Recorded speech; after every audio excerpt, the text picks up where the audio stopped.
to start recording here if everybody's cool with that. Yeah. Okay, so,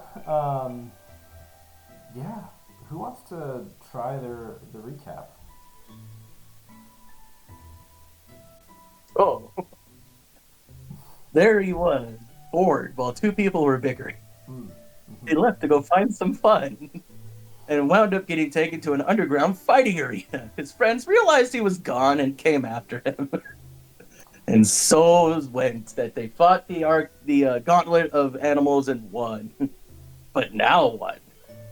Yeah, now what? So, you guys have seemingly won this gauntlet of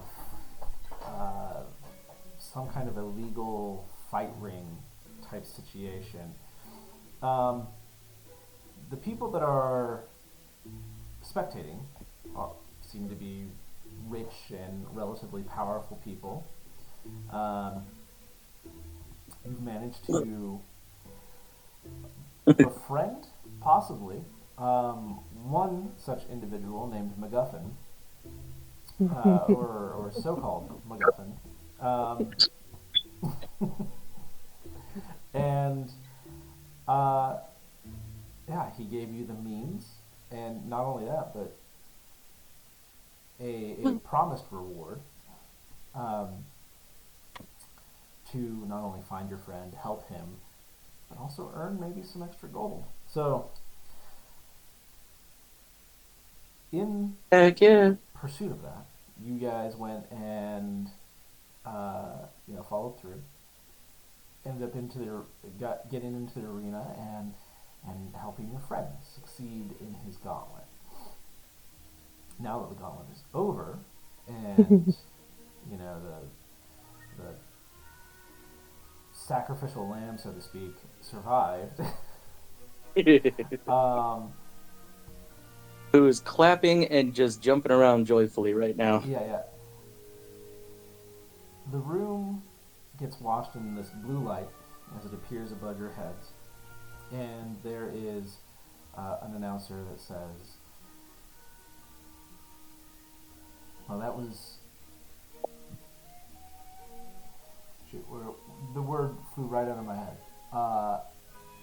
Unexpected. Wow. Well, that was unexpected. Looks like our person of the hour is the Renzo's champion. All hail the winner. And you don't hear anything from above or anything else coming through necessarily. It seems like that's kind of it. The light winks out, and it's just the three of you in this room. Or, well, kind of in this room. Two of you are still not down in the arena. Can I do the... Yeah, sure, yeah. Absolutely. pretend like I'm the crowd, like cheering? Right.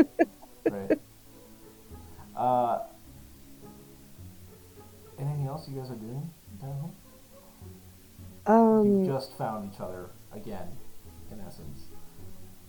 I think I just offer a hand down to Kat to be like, want to come up? Yep, Kat runs over and expects to jump up in one leap. Kat, where did you wander off to? Here, obviously. But why? Fun lady! Gives you a big hug. Oh, welcome back. You missed it! I fought all of things. They died. It was awesome. Why are you like this? Why are you like this? Well, they didn't die. Sorry, I got excited. I mean, some of them did, but, you know. The scorpions died. I kind of gestured to one of the exploded scorpions nearby. Oh, like, yeah. It's good. Animal abuse you engaged in. Yeah, one spider and one scorpion died. Well, two spiders and one scorpion, yeah. No, I'm not cat.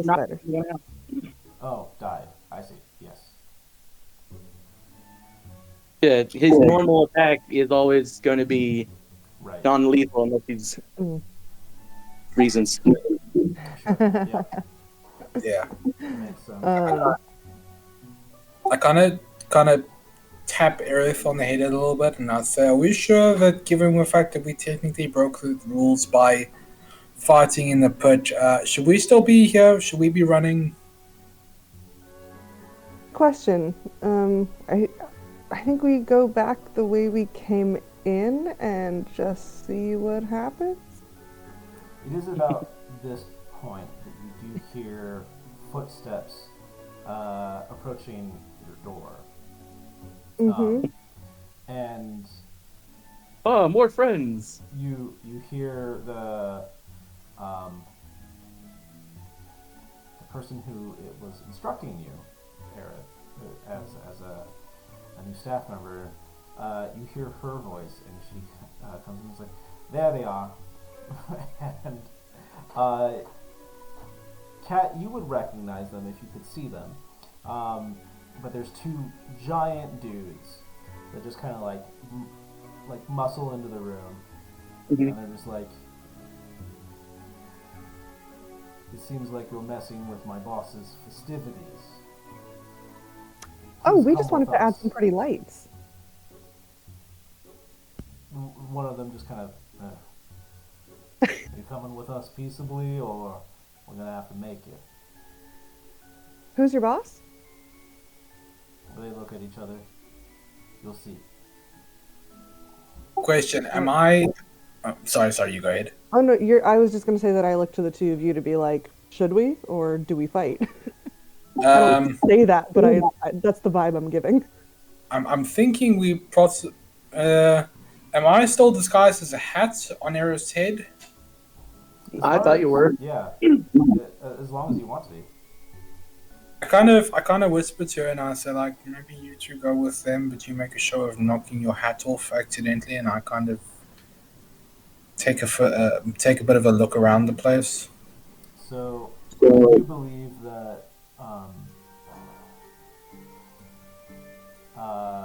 minor illusion is a static spell, so it has to stay on the object you cast it on or the location you cast it at. Okay, shit. So if she knocks me off her head, the hat's gonna stay on, but I'm gonna fall. Is that right? Correct. Yeah. Shit. Okay. In that case, never mind. Disregard that. Okay. Well, I'm not hearing anybody say no, so I guess I we're just like, start walking with them. yeah, I go with them. Wise choice, best friend. Yeah. Yeah. Very good friend. Yeah. And so they escort you up to the lobby.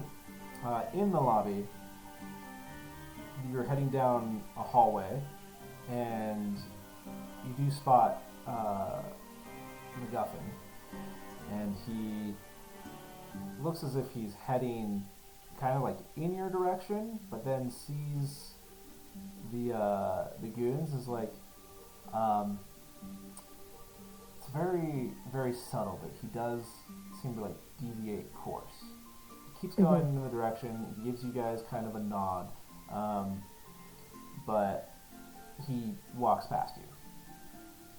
Yep. I pretend like I don't know him. Mm. I give him like the friendly nod back, and then I just. Yeah. And so you get taken up a flight of stairs into another room that looks very much like the room that you were entreating with MacGuffin. And in that room, behind a desk with like steepled fingers, is this short, round man with dark black, slick backed hair, definite comb over, definitely trying to hide some male pattern baldness, and he just like gestures to 3 seats in front of the desk. He's like, "Please sit." I said immediately. Yeah, I do too. it's a good whatever. And I you still have like are. a big smile on my face, just Did you have fun? Yes, lots of fun. That's great. Are you two others gonna, or are you other? Sorry, there's I guess two seats. Because the frog is Still hidden. yeah. Do you take a seat there? Oh yeah. I sat down. And he was like, "All right, so you two's just cost me I don't know how much money. Like you were supposed to die. I thought you were just some stupid, poor soul that was looking for a good time." Why would I die? I was only playing. Great. Great. Yeah. Yeah, we were playing too. Haha. But yeah, it looks like the odds were not in my favor there. So, somebody broke the rules.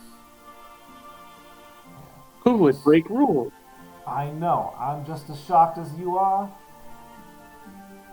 But somebody did. And I want to know who. I mean, it's not like he gestures to Aerith. It's not like you would get down there just like that. I mean, look at you. It looked like she was supposed to plead something. Supposed to mean. Well, it's like you're definitely like wearing it, but it's you got it like over your armor, and you definitely don't have the demeanor of a maid. You're wearing a funky hat.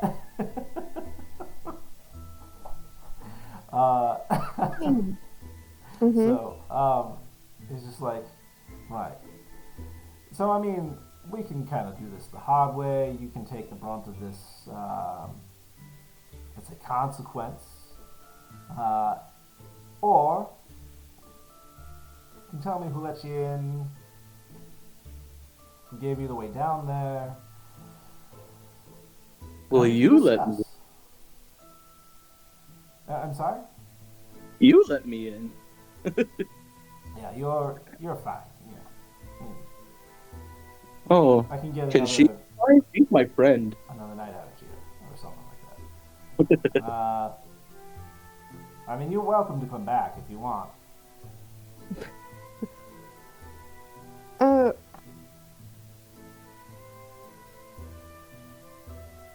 Here's what I'm thinking. The odds weren't in your favor this time, but they could be going forward. You saw what kind of a team we made. Yeah,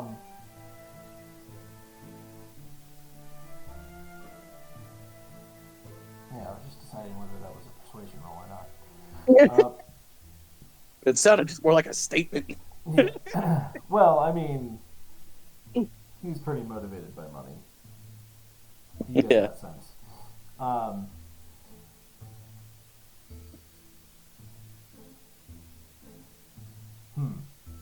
right. I like you. You could probably dress better, but I mean. Yeah, this was kind of a. They gave me this, told me I was a maid, and I couldn't just take off my armor, so yeah. Well, it's, shows some gumption that you got away with it, I guess. Alright, a loss is a loss. I can take a loss. I just don't like getting one-upped. I don't think anybody does. And it seems to me that you two didn't plan this. So somebody else must have done something to help you out.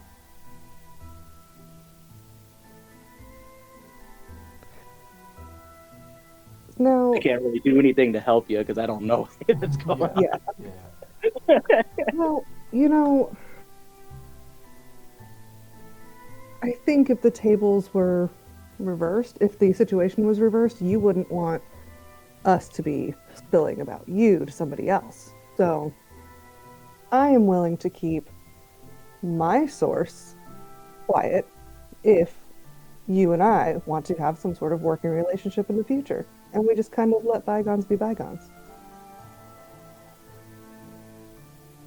Hmm.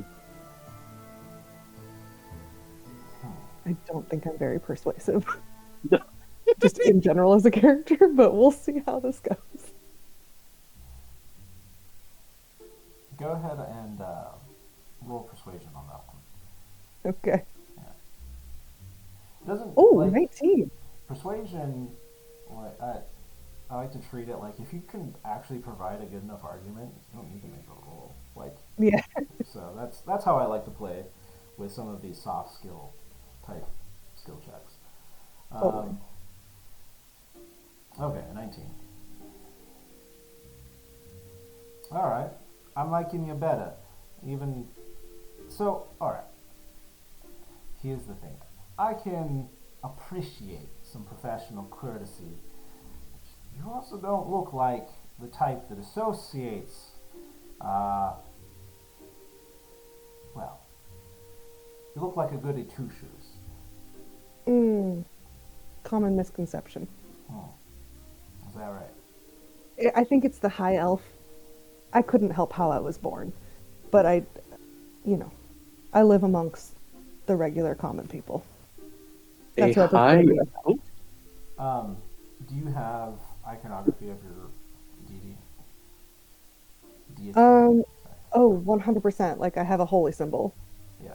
Is it like obvious on your person, or is it kind of tucked away? Um, it's probably like on a chain around my neck, but it might be under my armor or under I don't know. I don't think it's like very obviously on display because if I'm in the middle of battle and it's like swinging and hitting me in the face, it wouldn't be good. Fair. Yeah. Okay. All right. it's the exact reason why Cat doesn't like chain weapons. Yeah, Ah. I swing back around. Yeah. Cool. So, all right. Well, I mean, I know plenty of elves that I've seen. Let's not discuss that. Okay, so let's call this an arrangement. Let's discuss an arrangement. All right. Obviously, lots of rich people here. We could have you disappeared if we didn't like you. Nothing to say that there's anybody else who may have lost. Also, because they thought this guy, and he points to Cat, would die. Um, Hmm. but I like hedging bets. I mean, there's always the allure to like a true gamble, you know. And I guess I took one tonight, but I like it when I win. So let's talk about our futures here. I'm I all ears. I lost a good chunk tonight, you know. It's not like I'm hurting or anything like that. It's smarts, but yeah, losing's not fun. How about you guys? Come back another night under somebody else. You know, that way we can protect that, you know, deniability that we're working together. And we up the ante a bit. Yeah. Instead of, let's say, a gauntlet, there are some special fights that come up from time to time. Cat And starts leaning in ever so, like every word, just kind of leaning in more and more. yeah, yeah. Um, the death battles, like it's usually to the death. And well, I didn't kill anything. Oh, I sure, certainly did. yeah, yeah. Some of those animals ain't gonna wake up right. Let's say. Um, Well, uh, now you don't have to get new ones. fair, fair. That helps. Um, but let's say uh, you're my secret champion. You'll have to get in with somebody else. However, that way, when I put my money on you as the underdog, when the odds are against you, I win big. You win Mm, big. well, I think we'd like the sound of that. Do you have any recommendations on who we could approach to be our outward champion? There's probably a lot of folks that are not enthused with you tonight. So maybe whoever lets you in. Oh, sneaky. Hmm. You really want to find out who it was, don't you? You're like, of course I do. I hate getting one pulled over on me. I suppose my only concern there is what happens if you do find out who it was. Will they be injured, disappeared, what have you? Ah, don't worry, sweetheart. Like, let's call this plausible deniability. Kind of my job to worry. I protect the people who protect me. Hmm. So you're like one of those loyal types. Yeah. All right. Well, I was gonna pay you off, but I guess.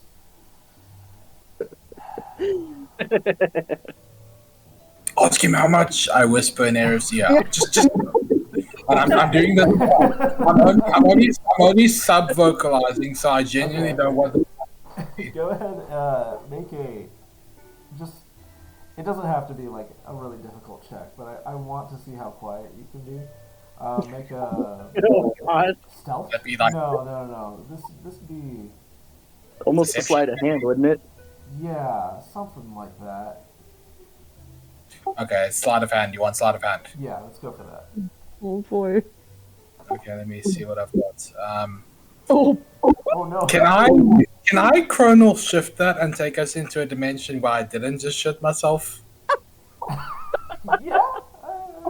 Well, okay. Hang on. I need to reread kernel shift, but my God.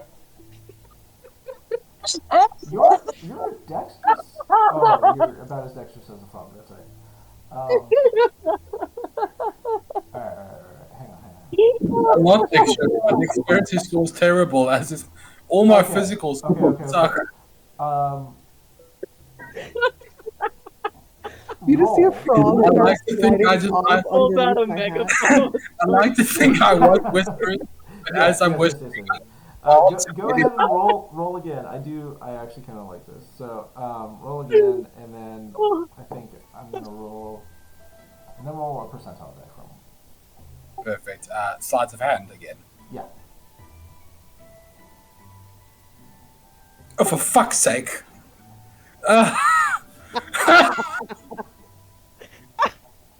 God damn it! Okay. So roll percentile.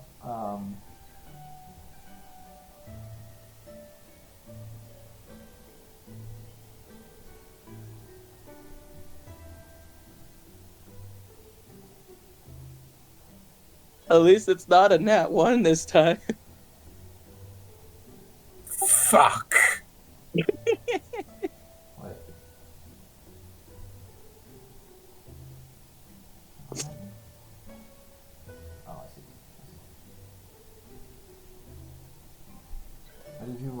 I want to know. How do I roll the percentile? I just roll the normal dice again. It's basically a 100 sided. Yeah. Oh, So, sorry. no, you're good. They're Sorry, I all just two I right rolled next the to each normal other. dice. Just a second.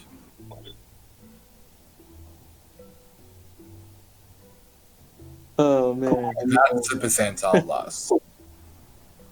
25. God damn it!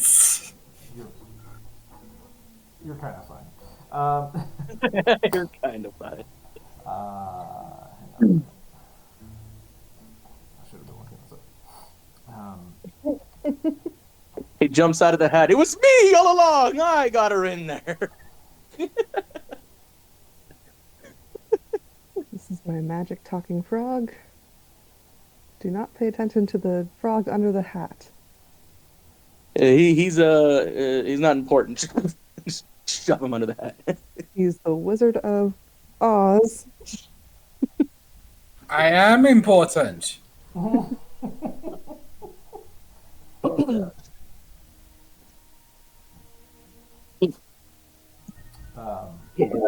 There you call me not important. Don't invalidate me that way.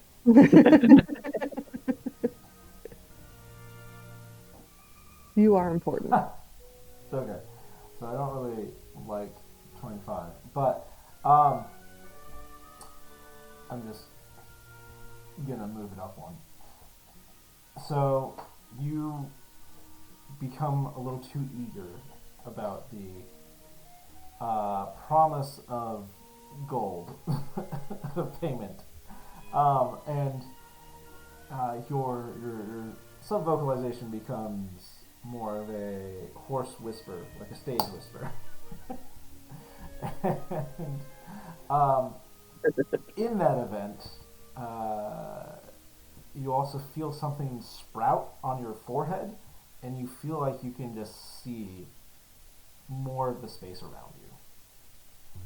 Oh, what the absolute dick is this that you've done now, Mish? You have a third eye. Why? What the fuck? When did this happen? How did this happen?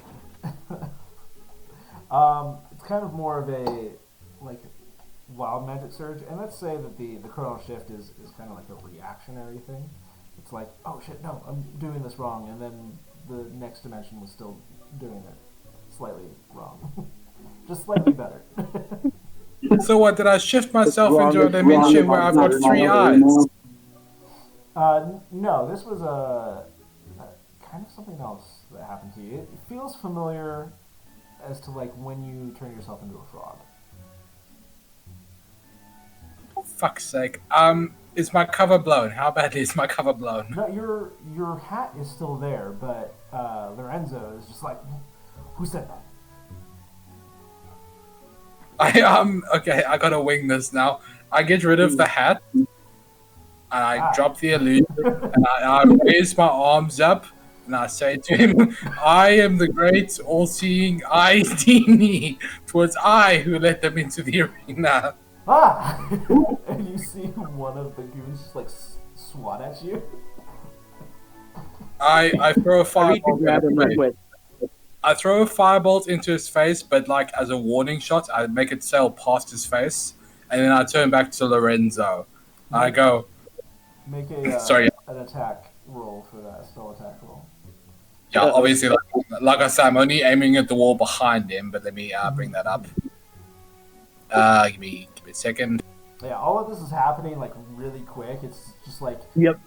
everybody's freaked out about a frog that can talk and has like human mannerisms, but also now a third eye.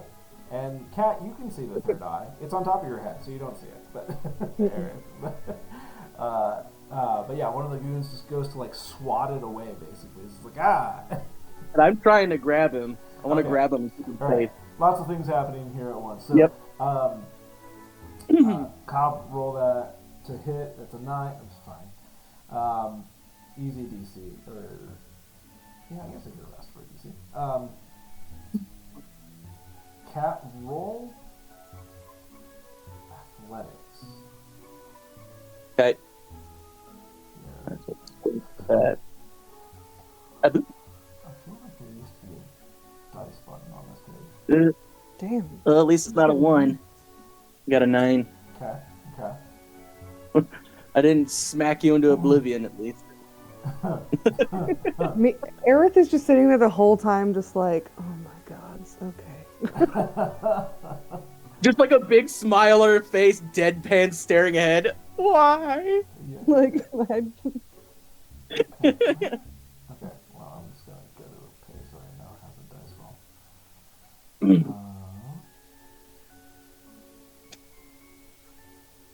Okay, there we go. Oh. Wow. He whiffs it. He's scared too. So the firebolt was enough of a deterrent that he just goes like way over your head, and then Cat, you just grab Cop, and just like, what the heck is happening? Like, what is this? Hey, nice What is small this friend. little Where did you Your tatas, soy boy. I am the great, all-seeing Idini, and you will treat me with respect, or you will get a fireball to the fucking face.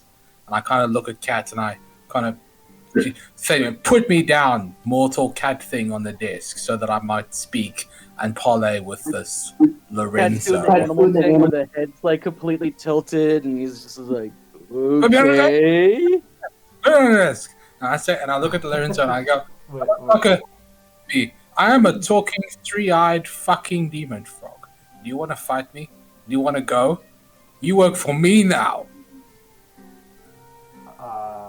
He's just leaning into this weird intimidate. Lorenzo looks to you two, like, Cat seems unsure.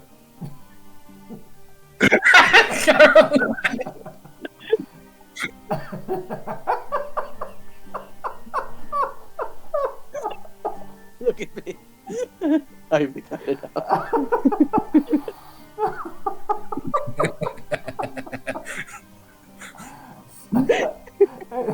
He looks to Aaron and is just like, is this for real? Like, I don't know if you. I just need to roll a luck check to see what she is actually gonna say. Yep. Oh, good, a 19. Okay.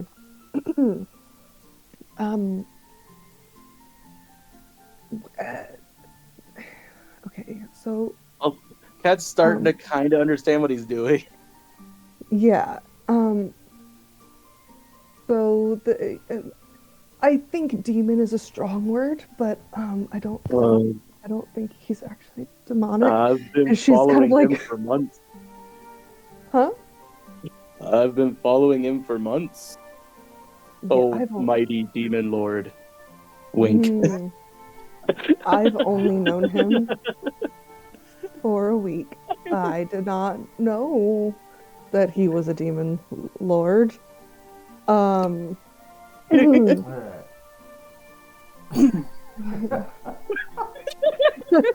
Alright. Can somebody shut this frog up? Like, it's distressing that there's a talking frog standing on his hind legs. Just 3 eyes. Why does it have 3 eyes? And a nice little suit, too. Yeah, the eyes are new. I don't know where the third one came from. And Aerith is It like was there the whole time. What are you talking genuinely about? pretty freaked out. You could see the third eye. I don't think He it's just actually mean- good. Sorry. What was that, Troll? I was saying to him, "My son, only the blessed can see my third eye. That Oh. means you are favored in my sight." Go ahead and roll deception, I guess. Yeah. Or performance. I'll allow either, but yeah. Let me just double check what I think I'm gonna try this. 11. Fuck. Oh my god. Wait, hold on. Can I, as a reaction to my own thing, cast Silvery Barbs? I'm just checking the rules there. Don't know. I do not know.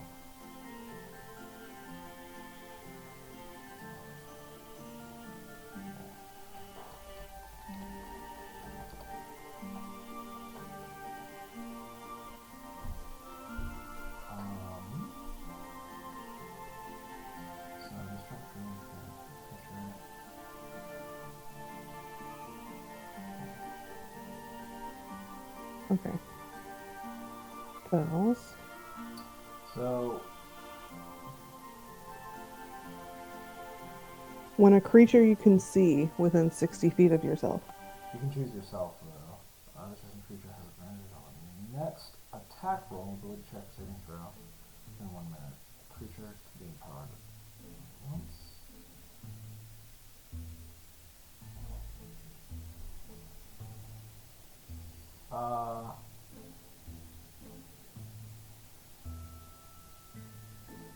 You can choose yourself. Oh, it actually says that. That's wild. Then Oh, no, choose that's- a that's- different creature, though. Yeah, that's for the advantage. Yeah. Ah. So he would have had to have done something to you, or somebody else would have had to have done something that you could then turn into advantage for yourself. All right, Or let me ask you this. Or a different creature that you can see in range. Let me ask you this. Are you going to let me try Hail Mary? That depends on what you're trying to do, but like, what's your Hail Mary? Go for it.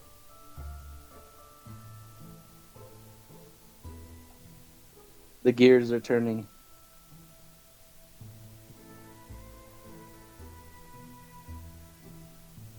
If we could all stare at you, we would be.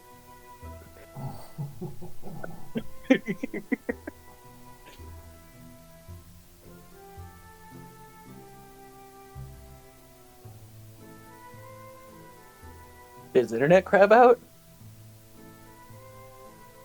That would be some timing. That would be hilarious. Here's my Hail Mary disconnect. Long pause. Oh boy.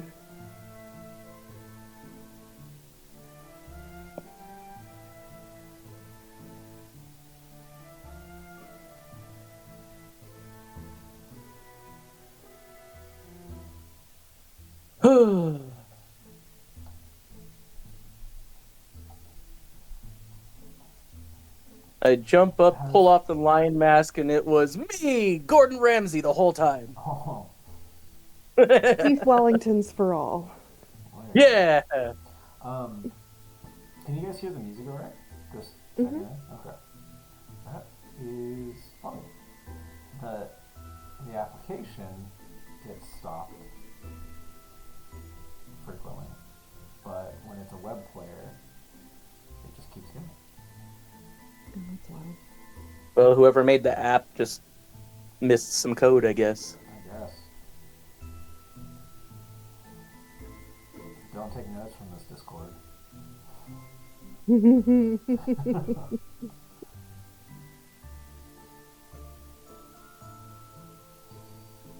I'm gonna try and wake up Troll.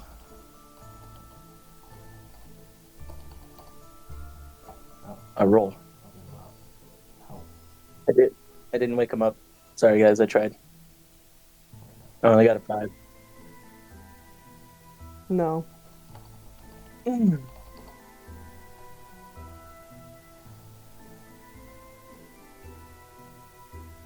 is strange. Strange. We did not Yeah. hear your big hit. Oh. There we go. Now we can. I wonder what the hell happened there. Sorry about that. No, it's all good. We just thought it was very funny that you were like, okay, I'm going to try Hail Mary, and then just went dead silent. Oh shit! Is that? I thought you were just ignoring me because you thought it was a stupid plan. Okay, there we go.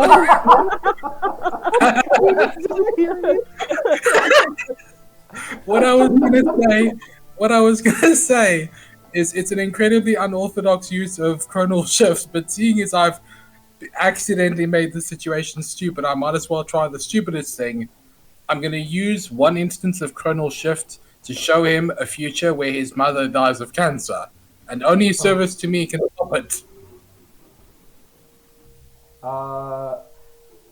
That's kind of out of the scope of Chronal Shift, unfortunately. Yeah. Yeah. I don't think that we have that. Yeah.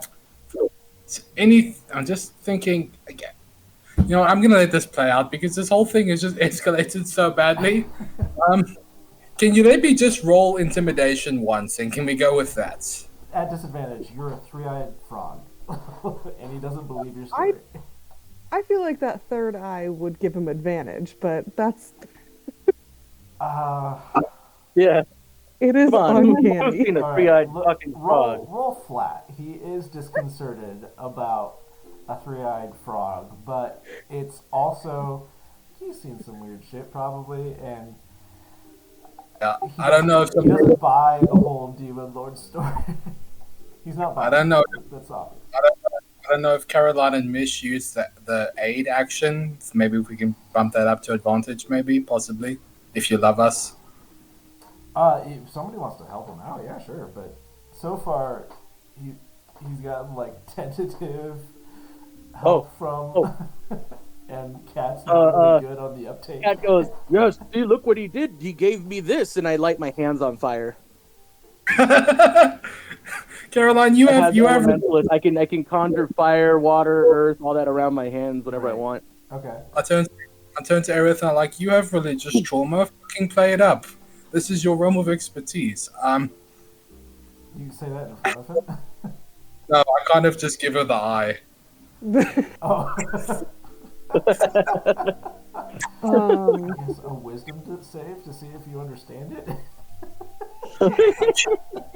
A wisdom save? Yeah, sure. Yeah. Or what would this be? Insight. Oh, okay. I was about to say. I was like, let's just throw random rolls into this. This is derailed so Ooh. bad. Well, my Jesus. wisdom save was 17, but my insight was only 7. Let's go with the roll for the save, which was a 12 7. plus 5. Okay, 17. Yeah, that'd be the same. I mean, yeah, you kind of get what he's throwing down. Basically just asking, like, support me here. Yeah, she starts to reach for the chain of her necklace, and then she stops and is just like, yeah, I was a cleric, and then my goddess just stopped talking to me, and that's when he found me, and now I help him out. Okay, I'm rolling. Am I rolling with advantage? Hey. So you're admitting to demon worship, and then you both are, like... And you're an underground illegal fighting ring, so I guess we all are doing something bad. Go ahead and roll. Okay. Troll, yeah. Jesus fucking Christ! No! Wait, was that an advantage? I think that was, yeah, but I think... It was. That's hilarious. So, he's kind of ignoring you, but... Okay. I'm so sorry. I cannot keep doing this. He's not a demon lord at all. I am actually a cleric. I'm not a warlock, I promise. He's a wizard that got polymorphed. We're trying to break the spell on him. He's been hiding under my hat so that nobody thinks he's demonic, and he's not. I don't know where the third eye came from. I really don't. That is new. I'm sorry, Smallland. I tried. It's too late. We have to kill our way out. We have to kill our way out. All right, calm down. We don't have to kill our way out. We Somebody can have the frog in a bag or something. I just take him and put him back under her hat. Oh, Yeah. not the bag! Not the braggy! Alright, look. I'm so sorry I derailed this. I genuinely was trying to derail No, this. this is great. Like, I like it. This is phenomenal. No, this is the same baggy that was... The dice wanted it derailed. I mean, who are we to argue with the dice? The dice told a story for sure.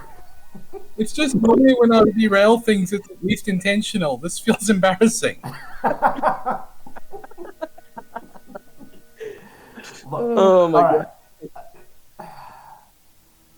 Demon frog aside, like, let's maybe be a familiar, like, don't go walking around saying that you've got this dude turned into a frog. Like, that's...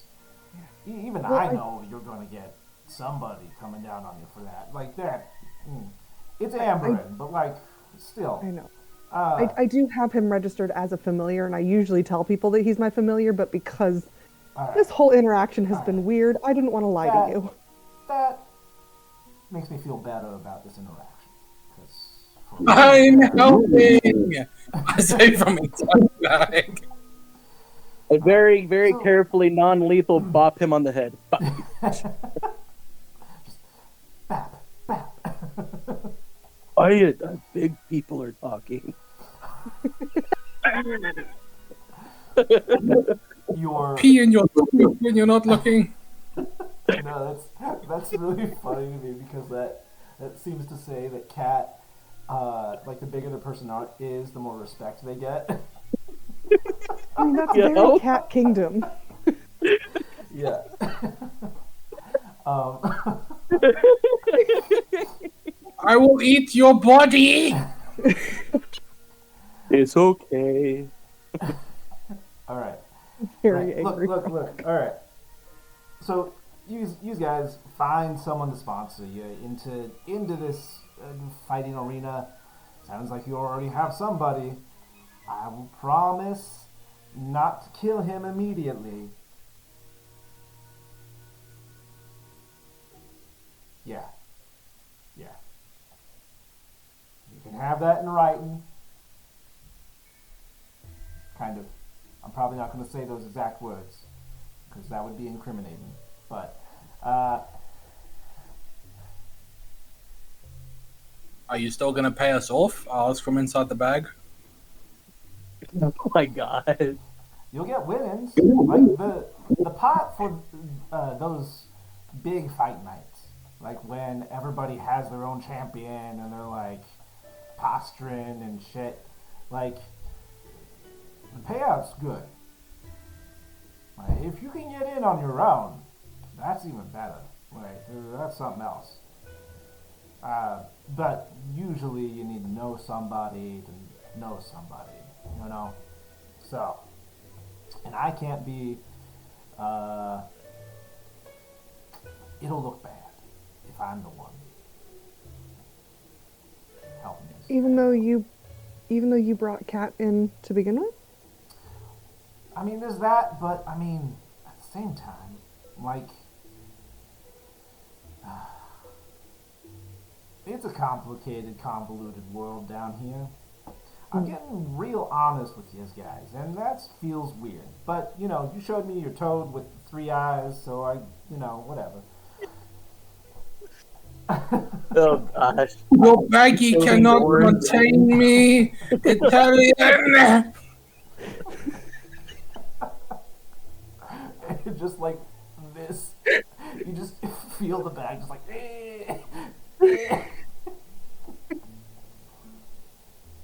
um,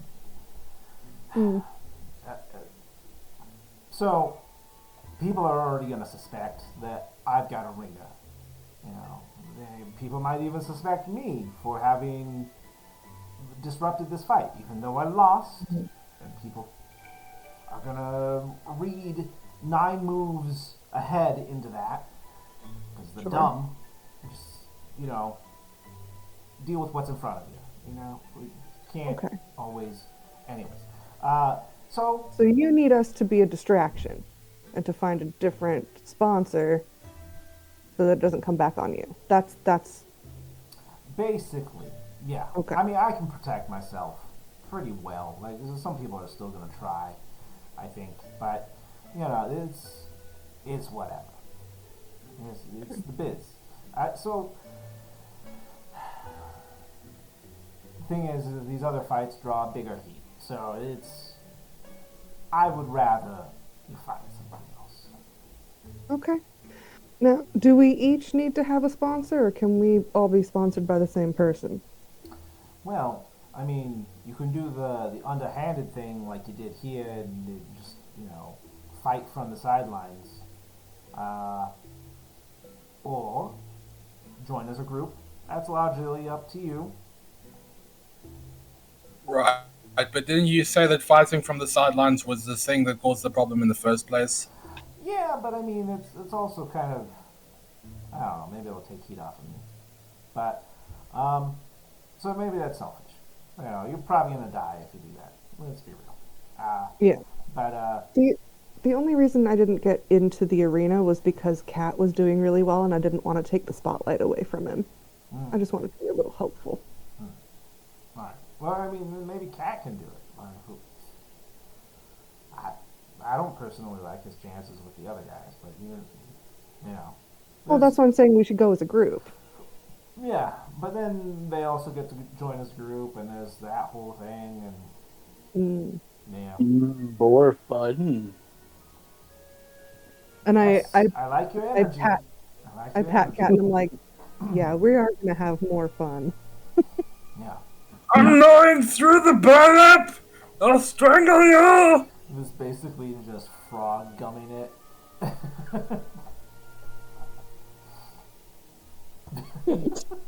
Frog with. I am a mighty desert warlord! I rustled the You bag were a a little. merchant. Good. No! You don't shake the goldfish! You don't shake the goldfish! Same rule! Same rule! So, all right. Okay, so we just need to find a different sponsor, and I think we can do that. All right. That's great. I will definitely not be following you and figuring out who your new sponsor is. How much would you pay us if we told you? Gosh. What's your price? How do you feel about 50?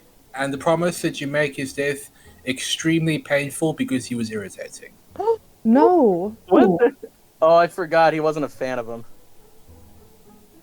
And but Aerith, it's one less elf in the world. That's a good cause everyone can agree on. I completely forgot about that. He's super Okay. racist. One, let's not give away their identity immediately. Two, why would I want another... Okay. I am not Yeah. There's a just fan of genocide. Some cultural trauma that stirs in you from, Yeah. from this. Yeah. Like, most of my people were wiped out shortly after or before I was born. So, like, let's... Oh my god, that was like 3 centuries ago. When are you gonna That was stop 2 emotionally centuries ago. When are you gonna stop emotionally blackmailing us with that? It wasn't our doing. You're the one who's saying we should do it again. But lived that is through very that shit. obviously checked out. He's just looking around the room now. You aren't no. culturally integrated, Aerith. Look, Mom and Dad are fighting again, so he's just kind of looking away. Yeah. They do this a lot. You gotta just see how punching the bag, and he's like, #no to elf immigration. oh, I forgot we're having this conversation while he's in a bag. Yeah. I did forget about that. Yeah. All right. Look. So he's an elf. I mean, it does narrow it down, Yeah, I had a feeling it would. but I could give you 50 gold for that information. Like, sure. Fuck yeah, drop it in the baggie. He waves to one of his goons, and the goon produces 50 gold and puts it on the table. I'm a man But of no my Now what, are baggie you gonna gold. tell him? Now what are you going to tell him? Because we never actually got his real name. So what are you going to tell him? Oh, I don't mighty know. wizard? I assumed his name was Elf. Wow!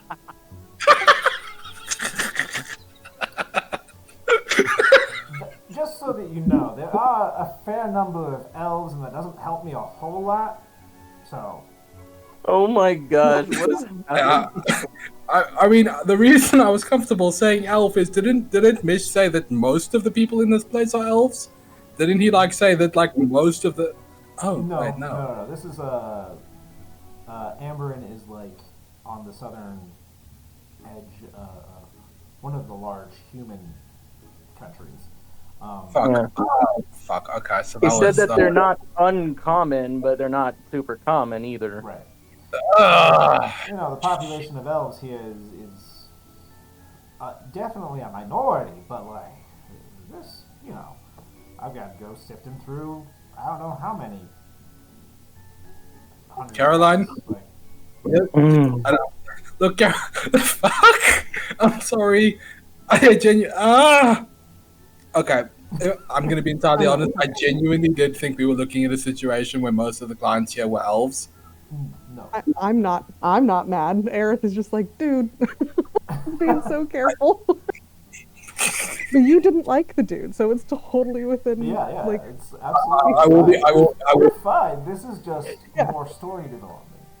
yeah. Yeah, I will. I'll be honest. We're creating more complications down the road. Yeah. Yeah. Okay. You know what? I've derailed two things now. I'm just gonna cut my losses and shut the fuck up because both times it has. Tom is a talkative, arrogant person, so it's okay.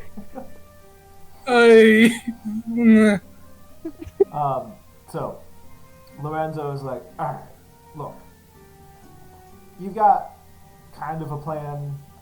We've got kind of a plan. You've helped me out. I'll help you out a bit. Meaning, like, I'll see that you're safe as you're leaving here. Don't die between now and the next big night. I'll be in touch. Take your 50 gold. The elf tip was useful. Cool. I guess I take the 50 gold and drop it into the bag with Cobb. Fuck yeah! Not You just on see him you, rolling- with you. You just see him rolling around in it Right, inside the no, bag. just imagine the Like shower of Scrooge. coins with this frog, just like, yes. Yeah. Okay. All right. Fair enough. Well, that's a lot of money now. Yeah. Yeah. Don't get it stolen or whatever. You know, it's dangerous out there. Anyways, all right. I've got lots to do now. Get out of here. All right. All right, cool. Yeah. I kind of gather Cat. I like hook my arm around his elbow, and I'm just like, all right, let's go. Oh, okay. Gotta go find our sponsor. Yep. Bye, and, nice man. The goons, they escort you. I was like, open the door for you, let you out. You know, you're kind of bookended by these two big guys, and so they don't say much of anything at all, as they just kind of see you down to the lobby, and as you're walking out. Anything you guys are doing or talking about on your way out? I am looking around to see if I notice MacGuffin, but I'm also looking around to see if there are any other rich-looking elves as we go. Okay. Make me a perception check. Okey-dokey. Ooh, I got a nat 20. That's Okay. 25. Yes, there are 3 elves. Okay. You do spot MacGuffin. He's just kind of over there in a corner. Well, not really in a corner. He's like sitting in a very comfortable looking chair, lounge chair, and just reading what looks to be like news. You know, minding his own business. But you do notice that he catches your eye. He kind of like raises an eyebrow in question. Sorry, go yeah. ahead. The other 2 elves, you see, 2 of them are actually in conversation. It looks to be a male-female pair, and extravagantly dressed. There we go. Let's finish that word. And they do kind of look at you very coolly. Like, they're just, you get the sense, they're not really hiding it either. Like what is your passive? Passive insight or That's a perception? Insight. 15.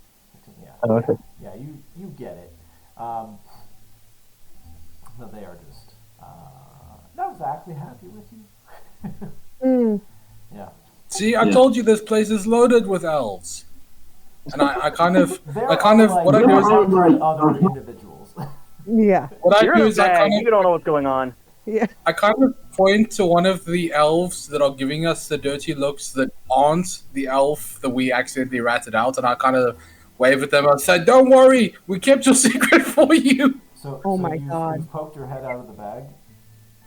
Yeah, I'm pointing at these Somebody random elves. screams, and like they start screaming and pointing, and the goons are just like, "What's happening?" And um, they're like, some people start backing away, tipping over furniture, like vases crash to the ground. There is, it's just bedlam, and Okay. and the goons are just like, they start like trying to like surround you and protect you, and they start pushing you forward.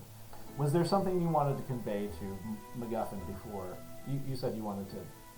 I'm not shouting at MacGuffin. I'm saying No, to no, the no. other random, Yeah. the other Right, random, right. elf, No, the Trying other to- two random trying to elves who are cast- giving. right, I was These are- asking the area. Yeah, sorry. Oh, sorry. That should be Sorry. more specific. Perfect, Well- perfect, sorry. I initially was gonna go and talk to the other two elves, but now everyone's screaming. So, so where are the goons pushing us? Are they pushing us Towards toward the door? towards the entrance. They're trying to Okay. get you out. Yeah. Okay, so I'm just gonna call out, Beggar's Respite, find us there, and then I leave. Okay.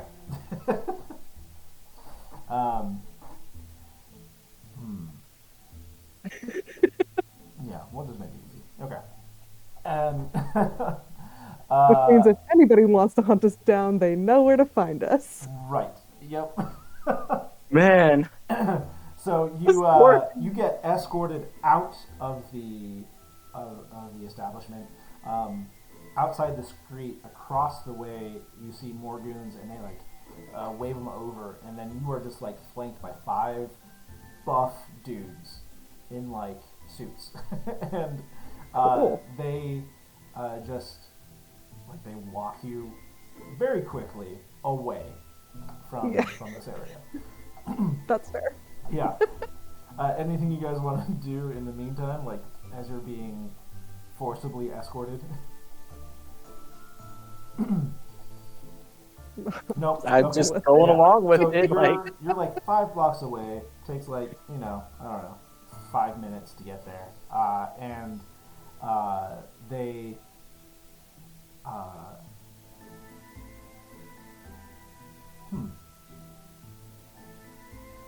yeah, sure. They stick you in what looks like kind of an empty building, and you pass in, and you see people just kind of lying on the ground. It looks like somewhere squatters have kind of taken up, and they go, and it's just 2 of them that kind of go in. The rest of them just kind of drop off and linger around outside of the building, and 2 of them escort you into a very heavy locked door, and inside it looks rather nice. It's not the best. It's not like the room you met Lorenzo in or MacGuffin. It's nowhere near that, but it's got decent furniture. It's very basic. But they just kind of stick you in here, and it's like, wait here. We'll let you know. And they close the door. Is there a table and are there things on it? Oh no. No, there's not. Well, there's a table, What? but there are no things. Oh, What is in this room? So there is a bed, there's a chair, a chamber pot, and a table. I feel like today's going pretty well. It's the waiver on the well that I had really fun. sold it.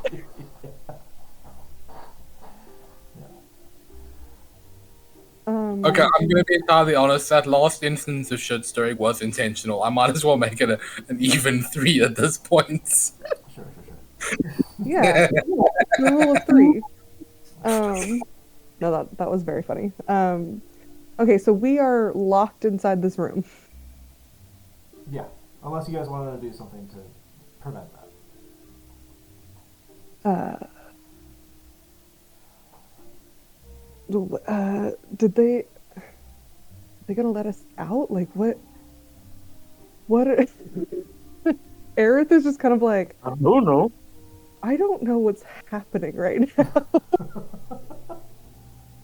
Yeah. If you wanted to get like a general vibe, you could roll insight if you wanted to. But Okay. Only an 8. um, you've never really been in this kind of a situation. You don't know exactly what's going on. Like Lorenzo said, he was going to keep you safe, but you're not sure now that people think that there's this little talking frog demon running around with you guys. Oh my gosh. So yeah, you have questions. Mm-hmm. You're uncertain. Let's put it that way. So Yeah. Looking at you, Frog. I Screaming like to when I'm angry. cat is this close to Frog's face. Frog's face. Just yeah, Oh. it's the lion and the frog. It's also at this point that you do realize that cats' skin disease is showing through a bit more Yeah. than it once was. Yeah, I took a lot of the cloth off to wipe off all the scorpion goo. mm. Yeah. So you just look like a giant cat man? Fine. Well, lion man. Yeah. No. Well, now I've got little lion man stuck in my head, so that backfired on me. You're welcome. Question mark? No. So, what you guys doing? You're seemingly stuck in here for the time being. Windows are boarded up. Cat's bored, so he just starts doing inverted, like, legs in the air push-ups. Nice. Oh. I think for like the first maybe 10-15 minutes, Aerith is just kind of like sitting there like, okay, now what? And then she also gets bored and goes over to the door and just knocks on it to see what happens. There's no response. How tall is the ceiling in there? It's reasonably high. It's Would a 7-foot tall lion man standing on his arms be able to walk on the ceiling? no, you wouldn't be able to touch the ceiling. Can't quite reach. Yeah. Well, he keeps trying. He's like tippy toes pointing up. Yep.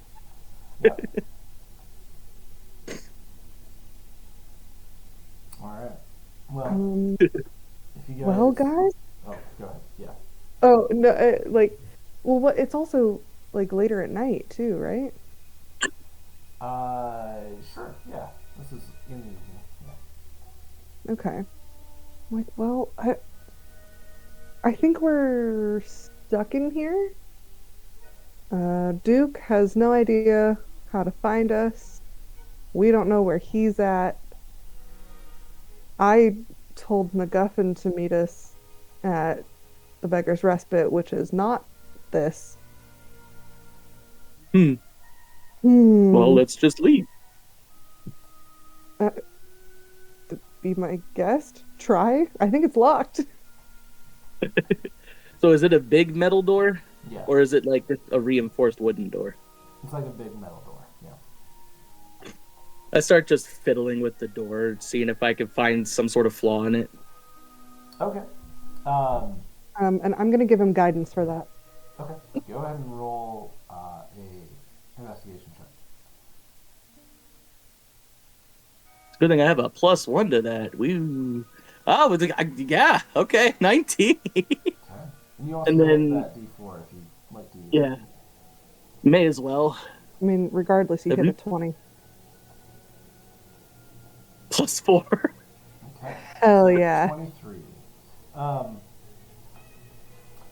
It is a very well made door. And if you had some good lock picks and a reasonable Hmm. But no matter how skill well with the them. door is made, the frame or the wall around it may be old and weak. It looks like it was, put directly into the stone walls. It's pretty. It's a pretty brutalist design. It looks like, and so. So they thought about it. Yeah, they chose a good spot. I could try some. I could try some dragon's breath with lightning. I think acid would Yeah, but maybe wouldn't work better. wouldn't acid melt bugs? Yeah. Can I give that a try, Mish? Yeah, if you wanted to. What with the acid, or do you get to choose? I forget. No. With the, I think you do get to choose, and I think I can choose acid as one of them. Okay. Perfect. Let me do that now. Eh.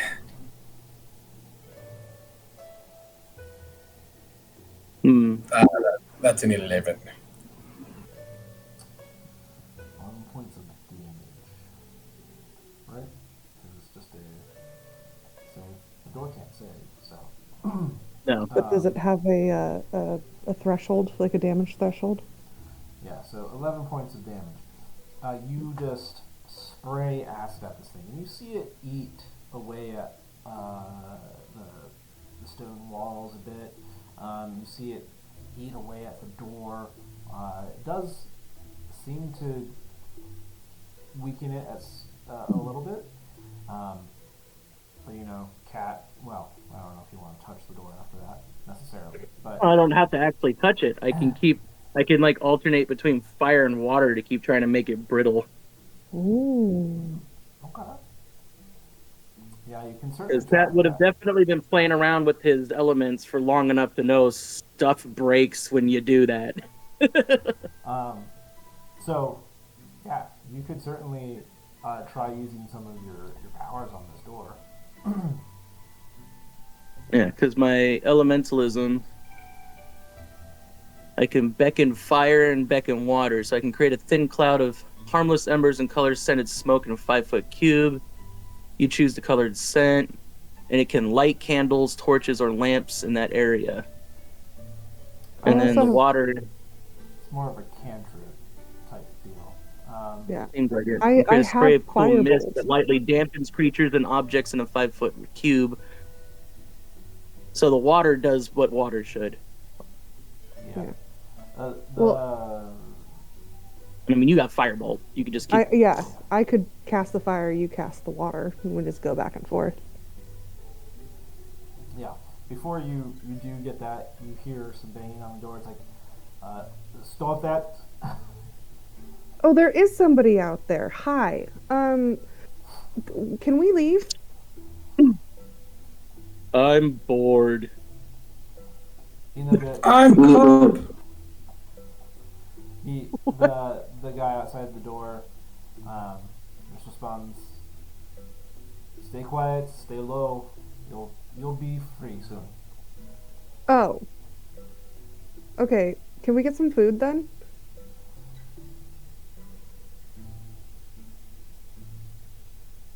Yeah. Cool. Okay. We'll stop messing with the door. Yeah.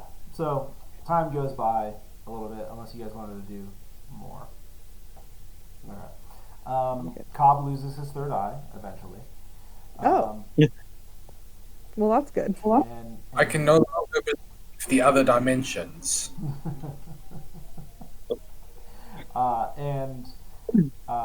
the third eye lasted about an hour. And gave you like this hyper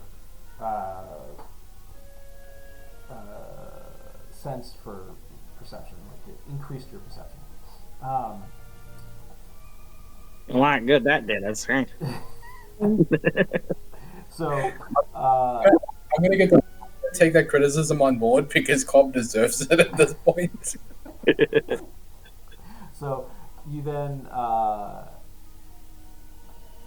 couple hours, and after the Goon Squad is satisfied, they let you go. They've brought you food. Oh, it's not, great. It's like street food. It's whatever they can find. But Hell yeah. yeah, Cat's just Kebabs. messily eating it. yeah. Yeah. All right. You guys are free to go.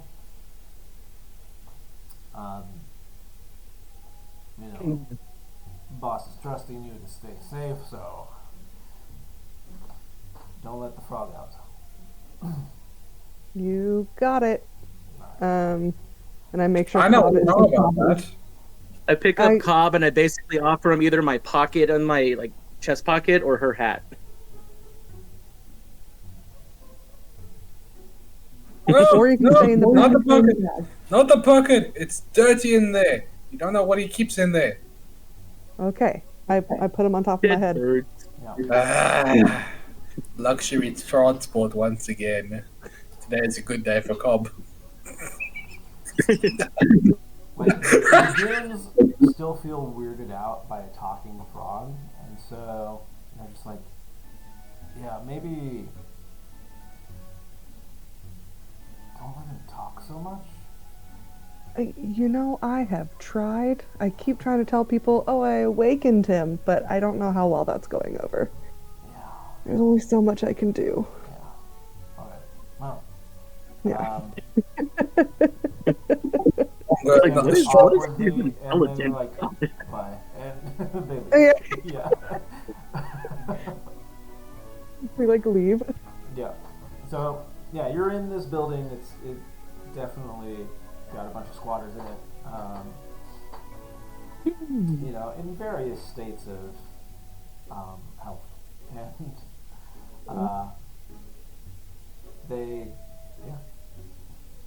most of them either seem kind of drugged out or they're trying to mind their own business. So. Okay. Actually, a really good find because if we need money, we could always come back here and recycle these homeless people for parts. Organs do well on the black market. Well, Eric was going to keep this location in mind to come back later and help them. Two very different people here. And Cat doesn't care at all because none of them look like they're in any condition to play. Yeah. Yeah. No. Yeah. I don't know how good their organs would be. But because this night has not gone Be at surprised all what a as kidney can planned. survive. Yeah. But because this night has been a little wild, she doesn't want to, bend spell slots that she might need later. So she's like, I'll come back. Okay. Alright. So, what's the plan now? You guys are free. I think we go find a beggar. Okay. Although I am open to other people. I am not the party leader. Yeah, but all Cat wants to do is go play with somebody again. So there's really not much I can input. I think maybe the fact that I did kind of accidentally blow our cover there. Maybe we should kind of go see the Arcanum so we can solve that problem because genuinely, and I'm going to be honest here, the intentional part of that last mess up was I was trying to see what happened if I got a pair of other random elves in trouble, but I genuinely completely forgot what the reaction would be to me getting out of the bag. So I'm going to be honest. Yeah. All good. I knew what you were trying to do. I knew that you had good intentions. Yeah. Because I was going to do the exact same thing. Yeah, I'll in future I'll try to be more aware of the fact that I'm an abominable frog monster. Yeah, I think maybe we go and rest. No, I draw enough attention as it is. Yeah. Yeah. Yeah, I think tonight we go and rest, With and its then in the fur morning poking out. we go find the Arcanum. I think that sounds like a pretty reasonable idea. Okay. Shall we find a beggar? Yeah. Okay. Yeah. Finding a beggar is relatively easy. You could even, search the squatters here. Not all of them recognize the coin if you show it to them, but they're eager for any kind of gold they want. So it's a little bit of a discerning game, like an insight game to figure out whether or not you feel they know where they're going, or if they're just trying to take a gold piece. Yeah, I'm busy writing this down, and I'm just gonna speak. Okay, wait. So they don't all know. They do not, in fact, all know. They are not unionized. The fact alone that we found that justifies everything that went wrong today. What? Oh, I see. We know. It's worth it now. Okay. We know. He's trying to rationalize the are fact not that we unionized. had. This is I'm writing a book. I'm gonna write a book about this shit, and I'm gonna get published. The 101 secrets about beggars. Doctors don't want you to know this stuff. Okay. That was maybe the most wizardy thing you've said, that you're gonna write a book. So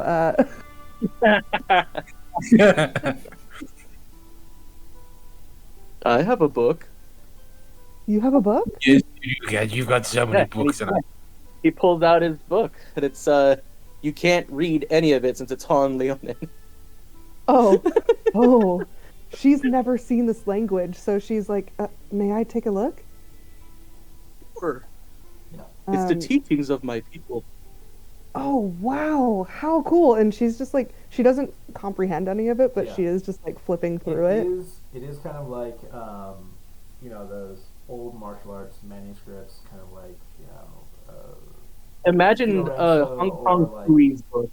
yeah. So it's like it's got some diagrams showing Oh, different sequences of a move, and you see you get further and further back into it, and you start like seeing things like fire or earth, or like it becomes it gets really interesting.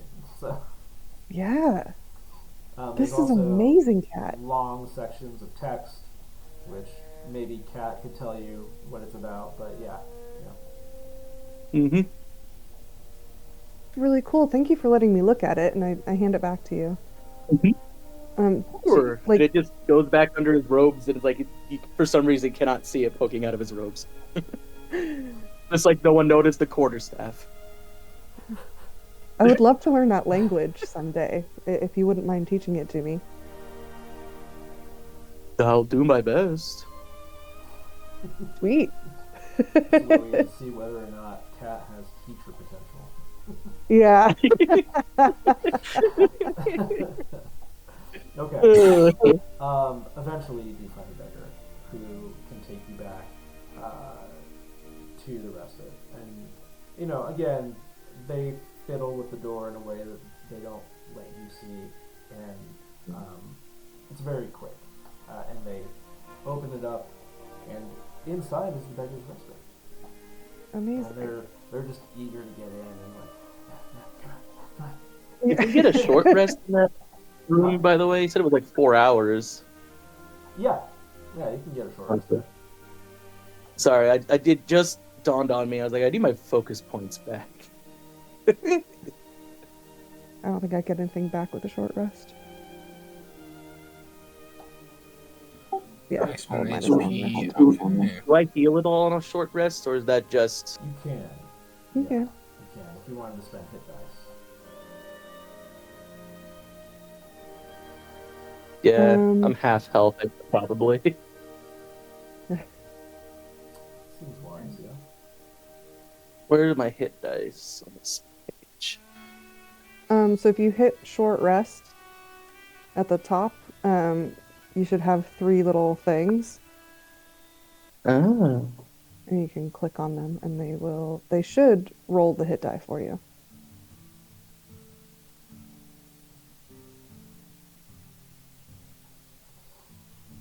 I think I'm finally like setting in to like the setup with the windows that I have open.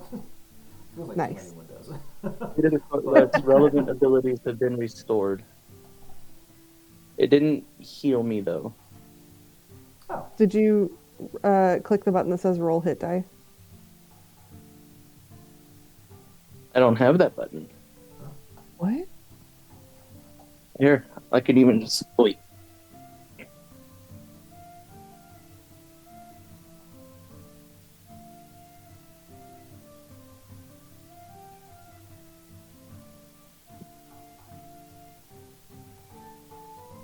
That It shows the hit Weird. die there, but there's no button to roll it.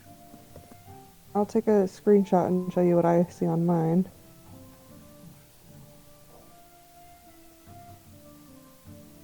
do you have? Let's see. Yeah, because it happened. It's the same screen when I hit up there, or if I scroll down here, yeah, hit do you short have rest the here. little like dots, like the 9 dots, or no? I don't think so. That looks like the full page. Yeah, Mhm. I zoomed the page out so it looked like yours that one day. Huh. Well, just go ahead and roll a couple of, or a d8 or 2 or 3. How many you want? Oh. Oh, there it is. If I Yeah, click that, it pops up. yeah. You gotta click on. Yep. There we go. Ooh, there we go. Did it do it? Oh, it did. Cool, automatically did it. Nice. Okay. Excellent. Cool. I'm learning. Yeah. No, there's a lot of neat little features in DDD, but sometimes they're just not intuitive. User experience is hard. Yes. Okay. Also, most of my friends, we all just use the paper, so I'm still learning this. That's fair. Yeah. I have liked D&D Beyond ever since they came out with it. It has gotten weird ever since Funcom. They've taken it back from Funcom, but there are still they're still adding really useful features, so it's really cool. But anyway, sorry, somebody was gonna say something. No, I was just saying. Oh, okay. When are you gonna get a camera? Cool. Sorry, yeah. So when are you gonna get a camera? I'm using my phone for the camera. Oh fuck! Sorry, man, I didn't hear you. On the one hand, I want to say I want to get a camera at some point. On the other hand, I want to tell you I'm shy. Okay, fair. Okay. You get in.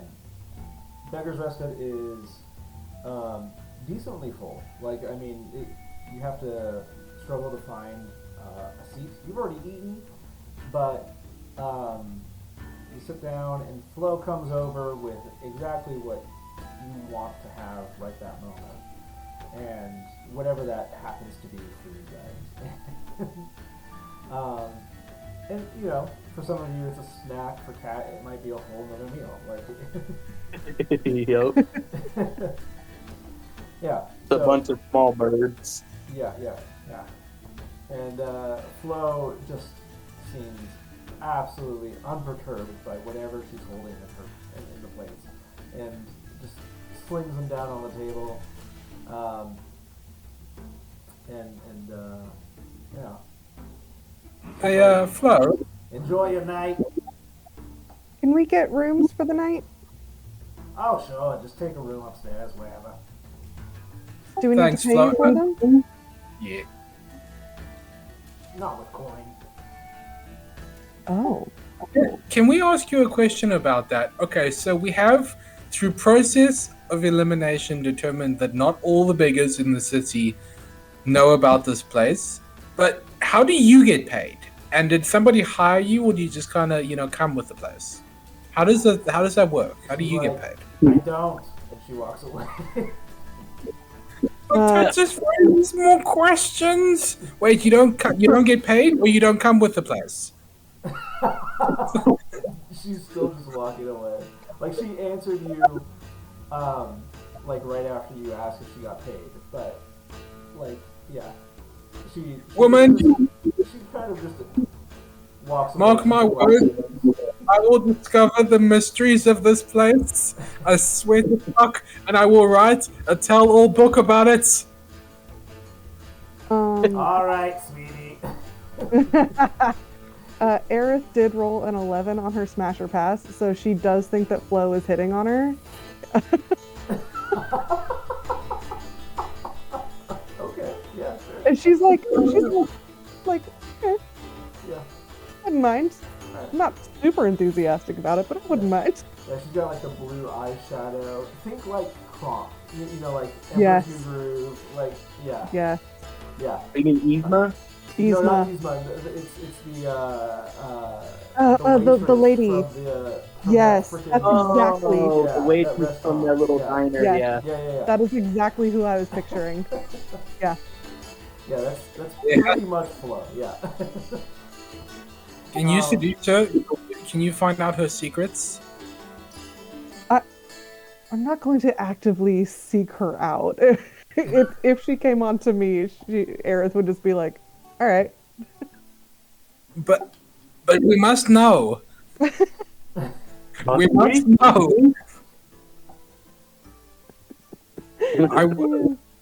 We need to understand the logistics of this institution. Today I don't think we do. Since you're still kind of like in that room in front of the stairs, you know, you're not like underneath the stairs, or you've gone, you know, through to the back room, quote unquote. It's still one room, but you know, there's no like door barring an entry. But you see like these two large hippo people just kind of trundle down the stairs, and they're in like waistcoats. One of them has a monocle. They have one of them's carrying a very weird, kind of really short staff for what you would think they are, and it's like half metal, half wood. Has a bunch of intricate little pieces on it. Not carrying it like a staff, but you can't. And the metal looks like a tube, but like you can't just really rationalize what you're looking at, because giant hippo people in waistcoats and tiny monocles, and they just kind of like open the door, looks nothing like Amberin, and they walk out and close it. Yeah. Aerith, are hippo people normal in this part of the world? I don't think so. Can you open that door?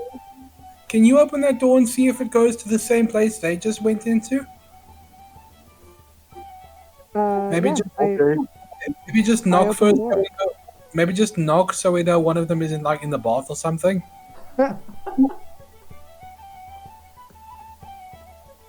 If somebody wants to, they can. Yeah. Yeah, please. You want to do it? All right, Cat walks over and he does it. Okay. Yeah, Oh, yeah, sorry, yeah. I was taking a note and was not paying attention. Yeah, you open the door and it's the street you came in on. The alleyway, really. But yeah. But teleportation's not supposed to be a thing. What the fuck was that except teleportation? It's just You know, Cobb. And I like gently like pat him, and I'm like, sometimes magic is just magic, and we just have to accept it. I close What the is door this slowly fucking- and then open it really quick. yeah, no, good idea. Do that. See if it like cycle. Same street. Same alleyway. Yeah. But why is it the same if you open it, but not the same with the hippo people opening it? I reach out the door and I put my hand back in and close the door open. It feels, it's slightly What is- cooler out there, but you expect it to be warmer inside here, so I mean, Yeah. What is I this don't the know. line the witch and the retard bullshit? The door seems to just like sending us where we were. It's I mean, mocking it's us. kind of like the drinks are what we want them to be, and the food is what we want it to be. I mean, I could understand the drinks and the food. That's just That's just Flo fucking with us by secretly reading our minds. But teleportation's not supposed to be a thing.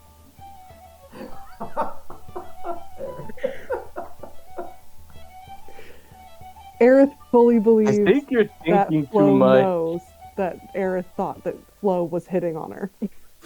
So What? she's like, oh no, she heard my thought about with sexual favors, or Yeah, she's been hearing all of my intrusive thoughts, and now she thinks I'm a war criminal, oh which no. I am actually not.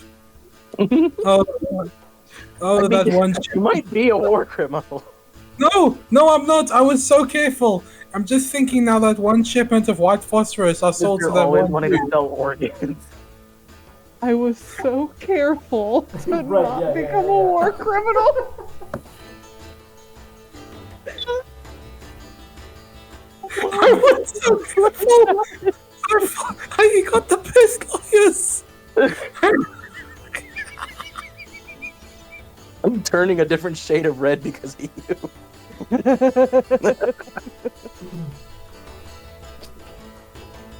Is that another roll? Wait, Huh? hold on. I have an idea. Larry, what if you put like a little piece of, what if you take like a copper coin and put it underneath the door and then close it? But then what you do is you take a little stick and you try and slide it into the other side while the door's closed, so we can see if there's still a portal while the door's closed. Try that. I'm not following 100%.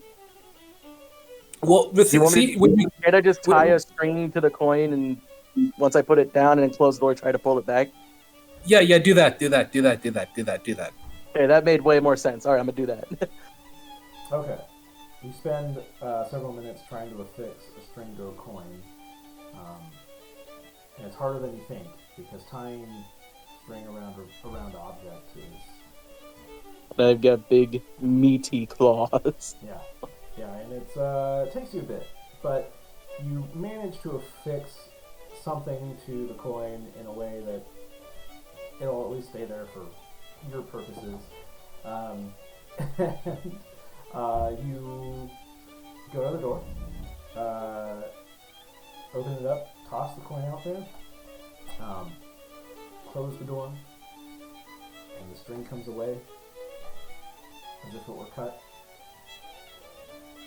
They cut the Okay, so string. theoretically, you could in fact use this to slice a motherfucker in half if you made it portable. That's useful.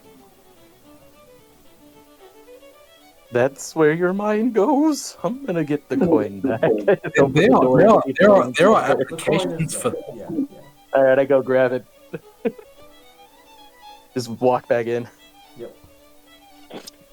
Do we know anything about like within meta, would we know anything about extra dimensional spaces or like So- pocket dimensions? Dimensional travel is like the closest it's ever gotten to teleportation. In some more skillful wizards and mages will use dimensional travel to shorten travel in general. Because not all planes are equal. You know, sometimes you can kind of, as long as you know where you want to go back to in another plane, you can kind of bounce from one direction, go to one plane, then the other. There's still inherent risk because dimensional travel is not a perfected spell. There's always the risk that you could end up where you don't want to be, where you didn't want to be. Let's put it that way. But you hypothetically could use it as a substitute for teleportation, except instead of going straight there, you'll just go to another plane first, then go to the place you want to teleport to. Is that correct? Basically, yes.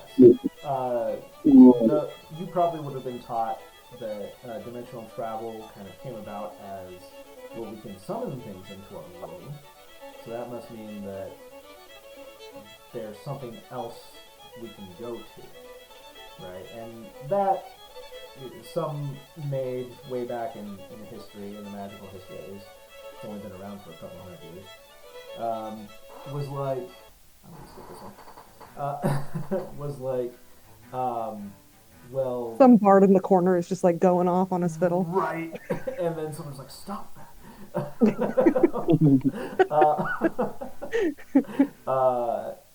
Some mage back in history was like, "Huh, I wonder if that's the key to teleportation."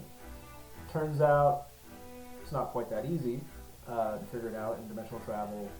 Taking yourself to another dimension is not easy and does not come without risks in and of itself, but it is possible. I kind of relay this to the others here, and I go, okay, it's not real teleportation, and they're kind of cheating. What you basically do is, and I kind of describe it to them, but the thing that I find is weird is just how fucking casual they are about it. This is supposed to be advanced level stuff, but they're using it to run an interdimensional tavern that doesn't charge you for shit. What are they? No, that's not good.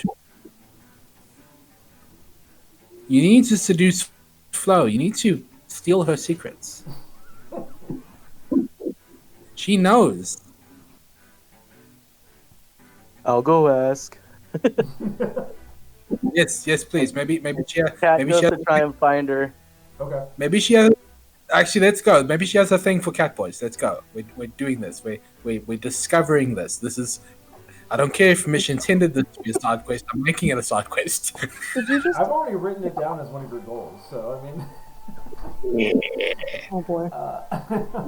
Um, you turn a corner and you see Flo there, and she's like, "What's up, honey? What can I do you for?" Hello, nice food lady. I was just wondering, how does the door work? Heck if I know. Do you know who would know? Yes, exactly. Probably the chef, but he ain't May telling I nobody. talk to the chef? Wait, why would the See chef- people. What do you mean he don't like to see people? Do you see him? Am I a I person? fight with him every other minute. Sorry, you fight with him every minute. Every other minute. Okay, but is the chef a human or is he like some magic squid monster in the kitchen? I don't know. And What does he look like?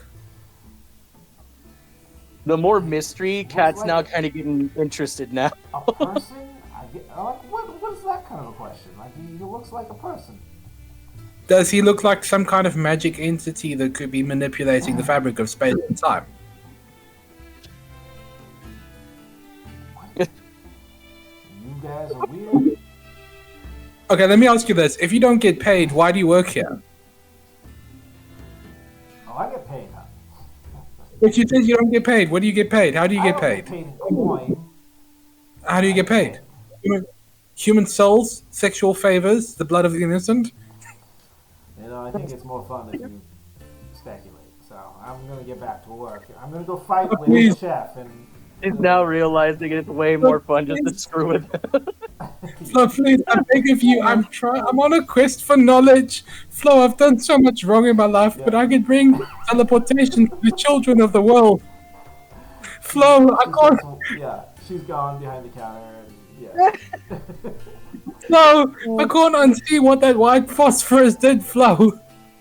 What a woman. And then I just start like heading for the stairs. I'm like, we're done.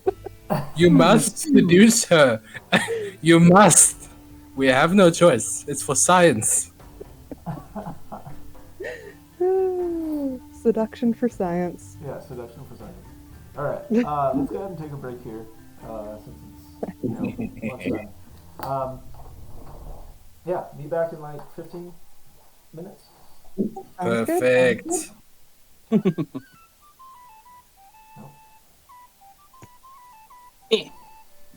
Yeah.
a little longer than 15 minutes. But... Ayo. I went to bed. Yeah, I had my I'm gonna lunch. go ahead. Yeah, I'm still eating my lunch, so I'm gonna stay off camera for a little bit while I do that, but I will be here. Fair enough.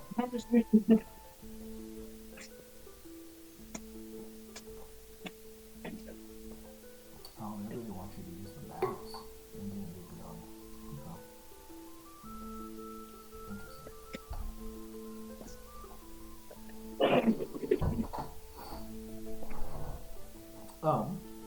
Alright. So are we all back, basically? Yep. Cool.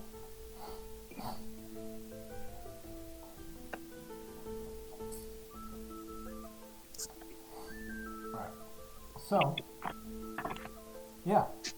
You guys have rooms if you want them. Cobb is just kind of fuming about the lack of his answers and just the great mystery in front of him that he can't seem to unravel. At least, not yet. This is like the most wizardry thing he's done. Yeah, right. Yeah, you survived your fight night and potentially more serious things in the recent past, future, maybe. Yeah, but it's evening and it's a good time to rest. What y'all doing? Angry frog. There are no gifts. The internet has failed me. You could look up like Angry Pepe or something like that. No. I think you know what? I've got one for you. Just give me a second. Oh boy.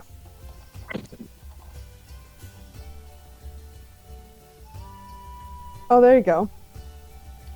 That's what we needed. I think Aerith is. There you go.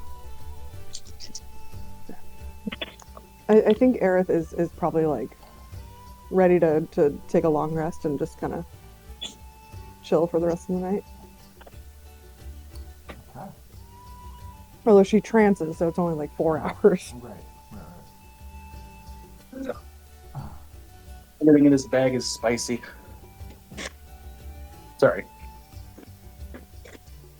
Ooh, but I do think it's a little different for her now because usually she would pray in the morning, like the morning sunlight. But now I think she prays when the moon is out. So I think she's got like her usual cleric rituals at night. So she'll trance for 4 hours and then the middle of the night she'll, come out of that trance and then start doing her prayers. Okay. Sorry, I'm looking at Pepe gifts. Alright. Cat sleeps and snores loudly like, a house pet that's like laying weird. That's fair. Yep. That tracks. Okay.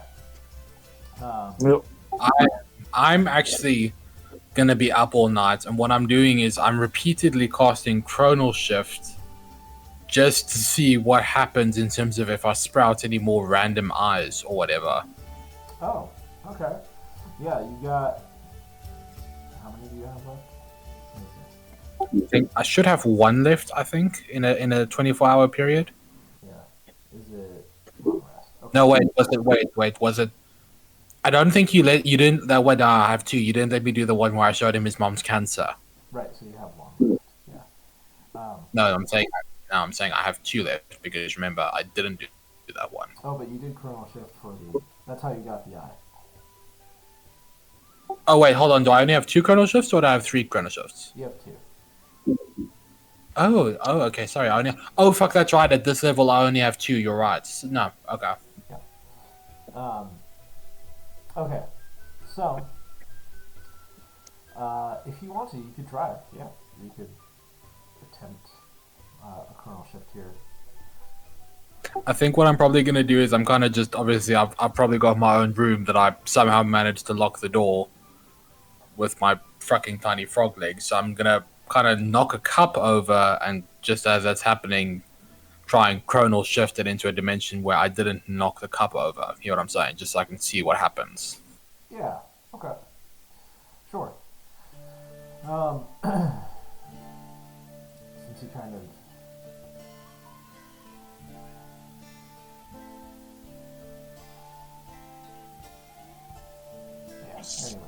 anyways, that's fine.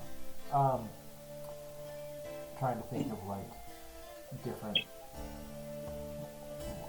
scenarios on how that would work, but it's okay. We can basically achieve the same thing. So, Yeah. the result can still happen. Go ahead and roll percentile die for me. Perfect.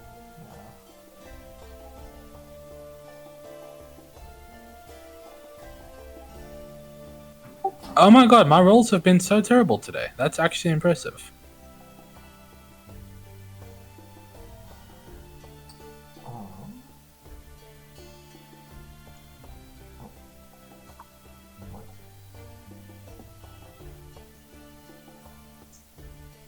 Oh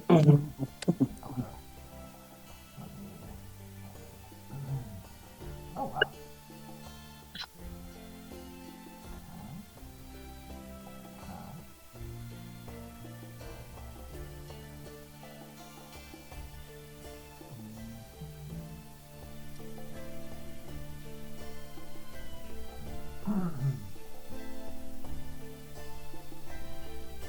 Oh, that's funny. What is? Alright, roll like 9 more times for me with the percentile. 9 more D100s. Yes.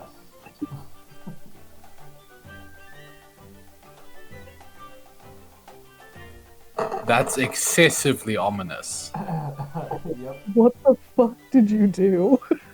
Oh, jeez. Wait, hang on. Okay. You have caused Yeah. a temporal paradox.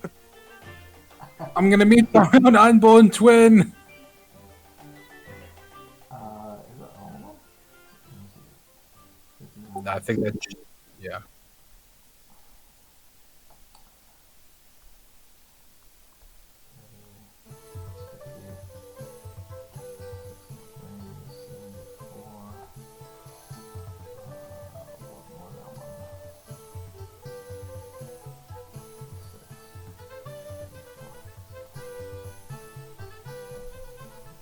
Okay.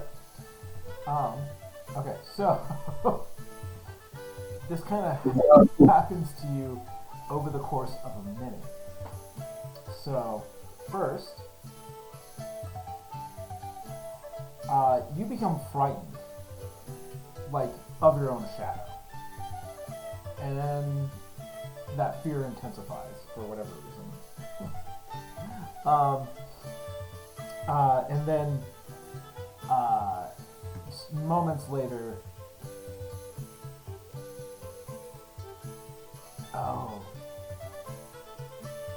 you feel like your magic becomes stronger for a hot second, and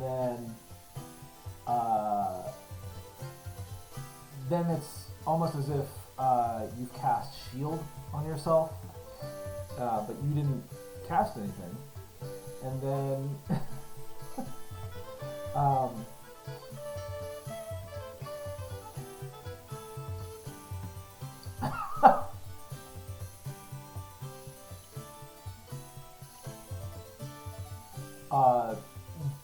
the thing that you're standing on bursts into flames and is burning. And then a moment later, you teleport 60 feet to a space that you can see. So you just like teleport right in front of the door or something like that. And then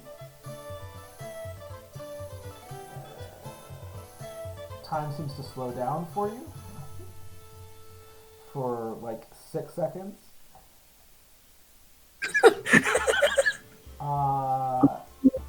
And then the fire doesn't seem so hot for whatever reason. And then it disappears, and oh well, no, you have that for a minute. You have resistance to all damage, but yeah, it's just this cascading effect of just a bunch of random little magical effects. One of them fairly substantial. You teleported.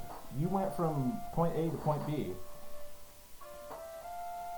and it didn't feel like you cast the spell, but there was certainly something magical that happened there.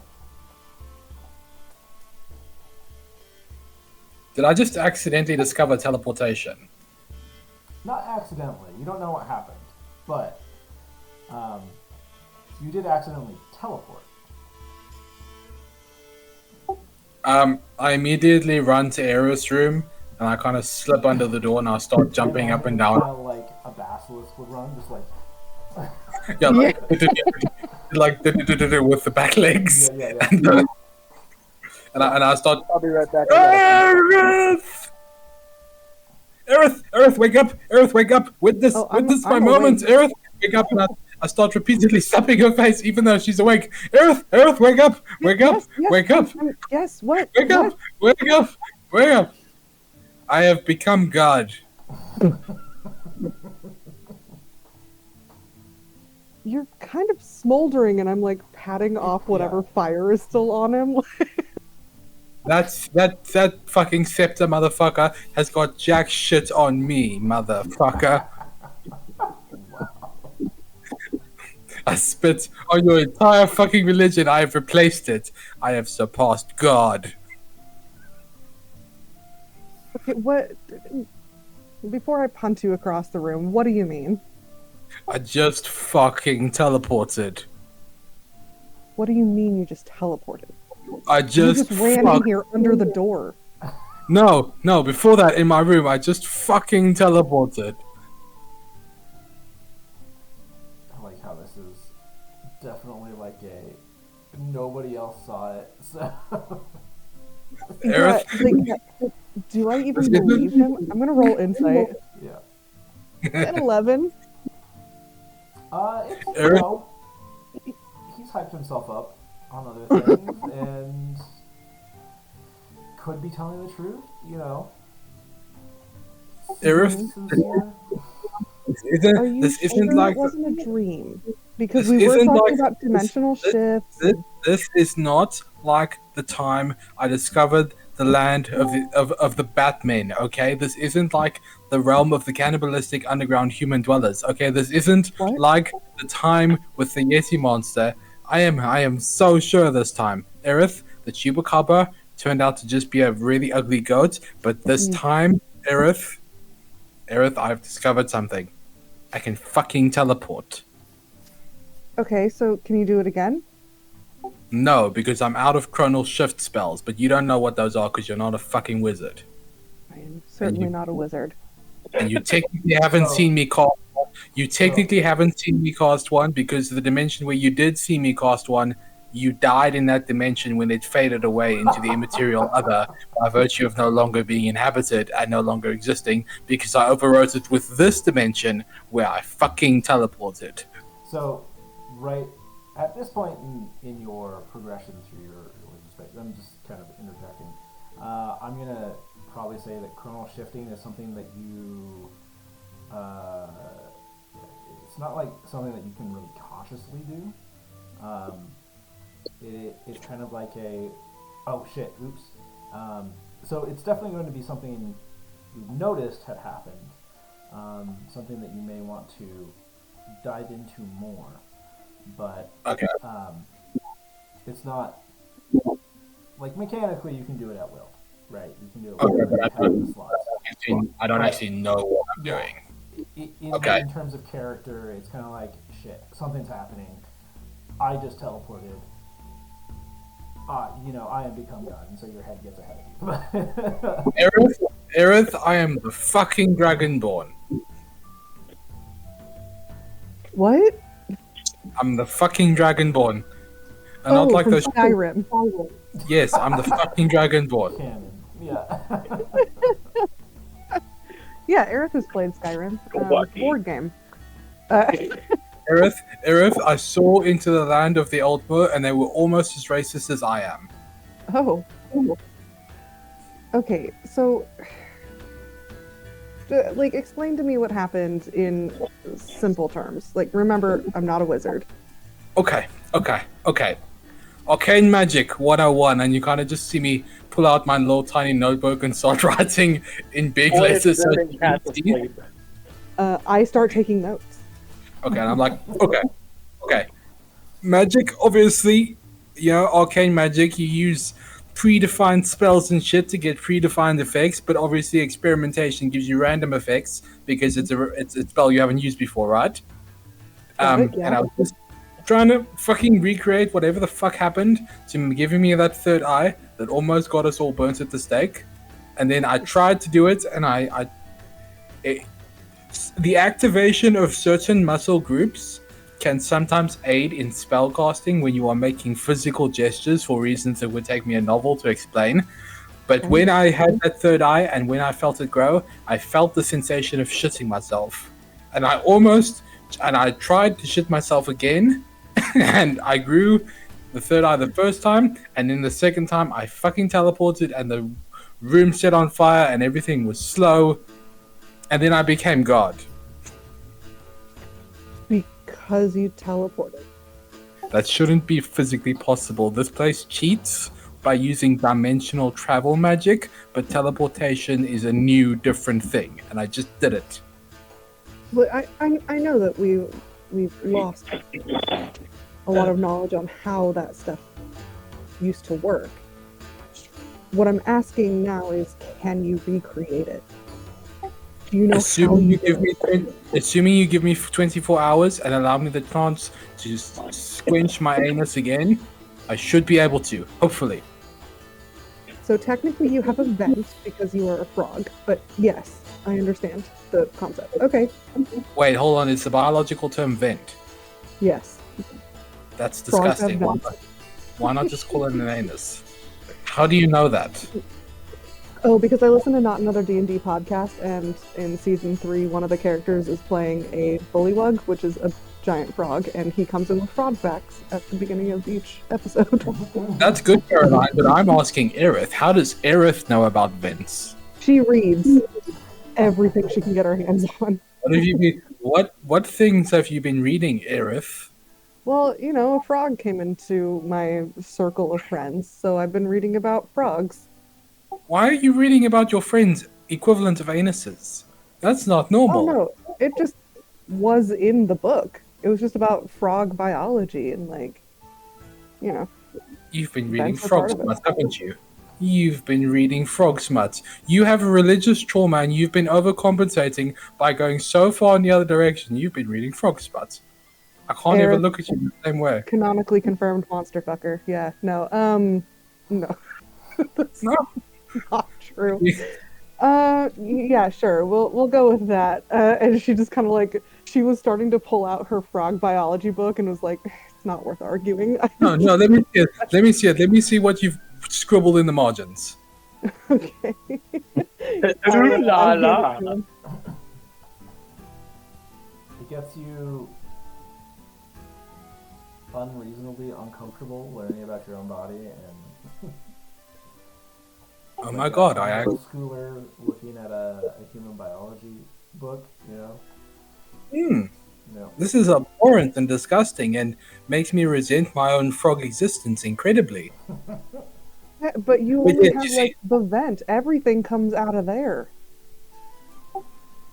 You only have the one hole. you use No. your eyes to push things into your mouth and What is this campaign?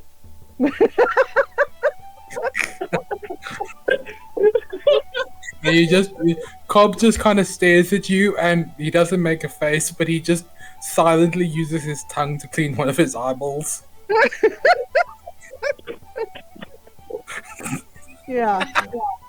And I just take my book back. Okay, Why does it all come out of one hole? Who designed that? Oh my gosh. You'd have to ask the gods. I thought I was just really dehydrated. No. Oh, oh my goodness. I go wake Larry up and I go, Larry, I've just learned this most amazing thing about my anus equivalent. Pat just Larry. looks at him bewildered and then rolls over. No, Cat, wake up! We're doing science. We're gonna go find. I use the ability to generate air, and I just whoosh you out of the room. No! And I kind of scream as I fly out. You come flying back into Aerith's room, and she's like, "Yeah, that's not teleporting. That's just flying." No, not this. That's what Cat's doing. The other thing was my doing. With my magic, and you just see me kind of grasp in the air at nothing. All right. Well, how about you get some sleep, and then we'll experiment some more after you've had some rest. Yeah, I can't rest on a night like this. Would you like a soothing herbal tea? And he kind of just glares at you and he goes, "Is this a trap? Is No, this so you can no. is this so you can poison the racist?" No, I'm a cleric. It's healing tea. People have trouble sleeping. It's what she gives to. It's like a valerian root and like a little bit of spearmint. All right, I'm gonna be entirely honest with you. I do genuinely appreciate the gesture, but I'm also a lifelong insomniac. Tea's never fucking helped. Gotcha. Yeah, no, it's not great. I assume you also have severe. Well, mine is chemical. I assume you have severe trauma that prevents you from sleeping as you rewatch the deaths of your friends over and over again, reliving your horrible traumatic life, and watch the flames of everything you ever loved burn down. Sure. Yeah, we'll go with that. No, I'm actually an elf, so I don't sleep ever. I just trance. What do you mean you trance? I mean, I meditate for like 4 hours every night, and that's enough for me. Wait. How do you meditate? I kind of just go into this like mental place of peace and calm. Wait, do you sit like cross-legged? Depends. That can be kind of bad for your legs after a while. So sometimes I do it laying down. Sometimes I'll sit up. You know, it just kind of depends. Well, yeah, I was about to say, like, you must, if you just never lie down, that would fuck up your back really badly. Yeah, exactly. And during your meditative states, is that how you plan to destroy human culture? It's never been my intention to destroy human culture. I don't believe you. I think you're the one bringing the immigrants in, Aerith. What immigrants? The immigrants to Ankh-Dieu, Aerith. The ones that make things look untidy and take our jobs. I was the immigrant in Ankh-Dieu, and I'm also the immigrant here in Anne Boleyn, and also so are you now. I'm not an immigrant. I'm a traveler. I don't intend to stay here in this dirty, disgusting city with strange things that they do to their beggars. What? They do strange things. You sound unhinged. I need you to go and at least try to sleep. And you're just gonna see him jump up and grab your leg and he goes, "I have discovered the secrets of the other world." Yes, and we're going to look into it more tomorrow. Go at least try to get some shut-eye. Trust me on this. And he kind of just glares at you as like, "Alright, Nafias, I will take your advice." And I send you off with a tiny cup of tea anyway, just in case. I kind of just look at you as I'm near the door and I'm like, could you possibly include a tiny biscuit with this, please? Absolutely.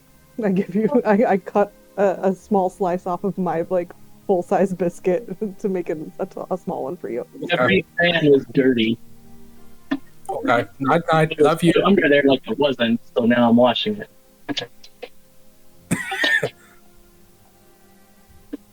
Okay. Night, night. Love you. Sleep well. Sleep Good with night, one eye Bob. open.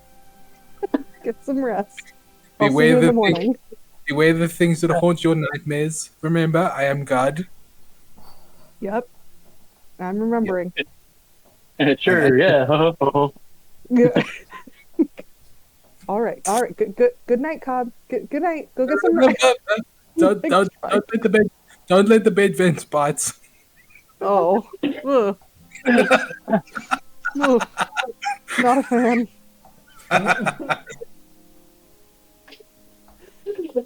All right. And Okay. I go back to my trance. Yeah. I at some point am definitely gonna create a spell called bed vents, and it's just gonna be as horrible as it sounds. It literally just makes people shit the bed. And pee, because like Yes. it all has to come out. Yeah. Yeah. I was more thinking it makes them get attacked by flying frog anuses while they sleep that like bite them. Hmm. Hi. I don't think that works.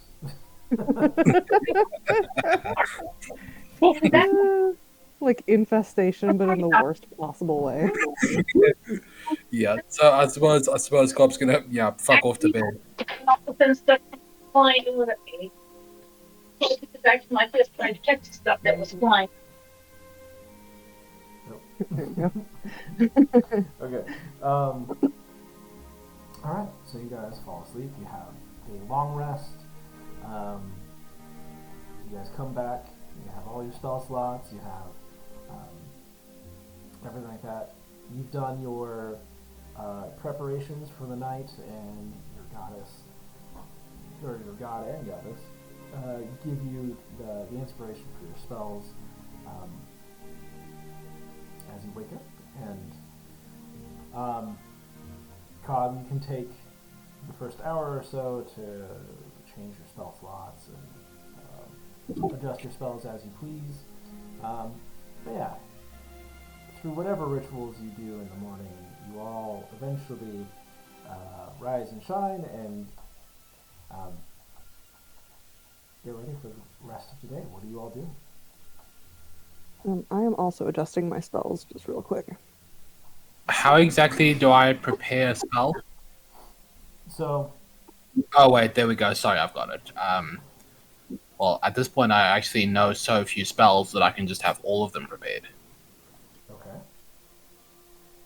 As a wizard, you should have 6 first level spells at least. Oh wait, no, that's right. Oh, And then, Yeah. and then you get 2 every time you level up. So you should have a total of 8 leveled spells. let me just double check. So I've got 3 second level spells. Or sorry, no, that's 10 leveled spells. I can math. No, yeah, right now you should have more spells than you can juggle. Okay, yeah, because I've got 3 second levels. 1, 2, 3, 5, 6, 7, 8, 9, 10 first level spells. Okay. Yeah, because wizard is my main class, so like you should have too many right now. Yeah, okay, now that makes sense. Shit, this entire time I had invisibility. That might be a good one to bring out today. Yeah, Yeah. So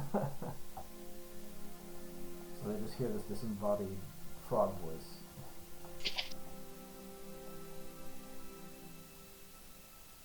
The urge to take silence was very strong, but you can't cast it on just one creature. Yeah, it's an It's area. like an area. Yeah. But I think I'm good. Let me just double check my cantrips. Yeah, we're good. Yeah, quick homebrew. Just do one silence on touch. I did homebrew a silence spell that was just basically like the magic card silence, where it's just like the target player can't cast spells. Yeah. Yeah. But that's yeah. that's that. I did take the spell Aid. So I think before we set out for the day, I'm gonna cast it on the 3 of us. Okay. Oh, so whoop, open back up. Okay, so choose up to 3 creatures within range. Each target's hit point maximum and current hit points increase by 5 for the duration. That's awesome. Yeah. So our max has gone up. That's and we get okay, no, it just goes up by 5. Cool. Hot. Oh, pain. Oh, everything. Oh, I'm unmuted. Sorry. I was just like, are you good? What's happening?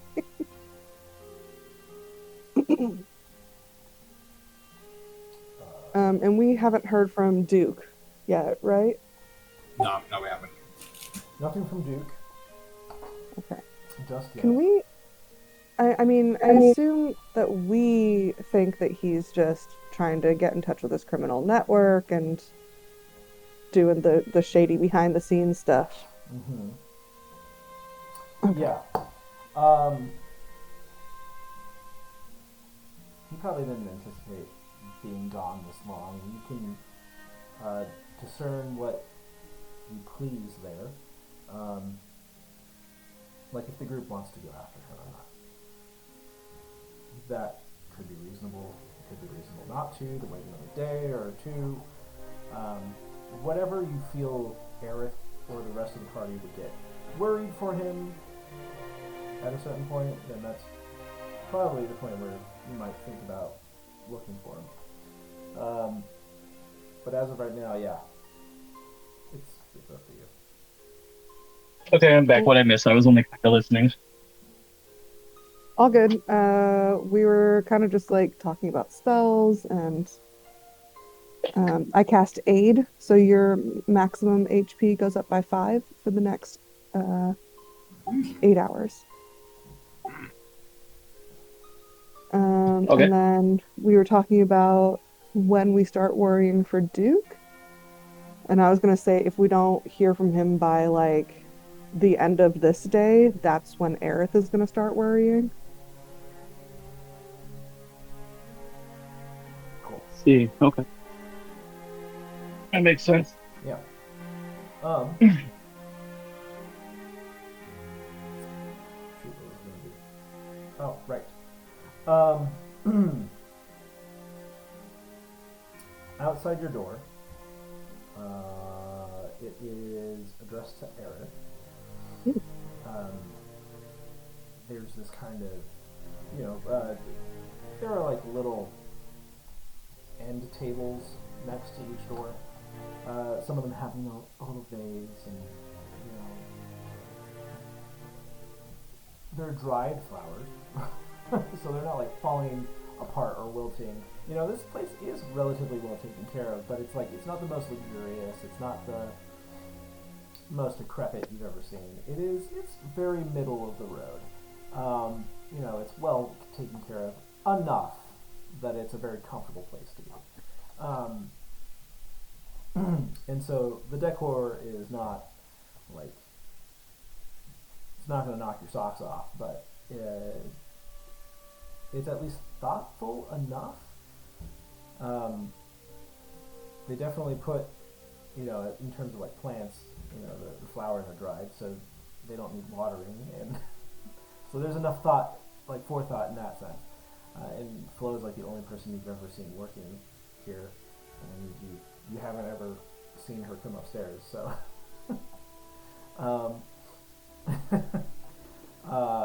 But in any case, on one of these end tables, near Aerith's door, is a bag and a letter, and it says, a courtesy of MacGuffin,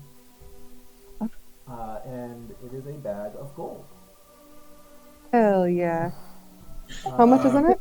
Yeah, I'm going to see what your 1%. So you have the 50 gold plus 1% of the winnings, and you guys were underdogs, so it was if you won it. Significant. Yeah.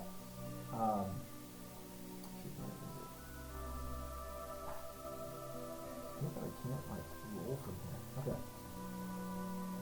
Um. Gotta find another page.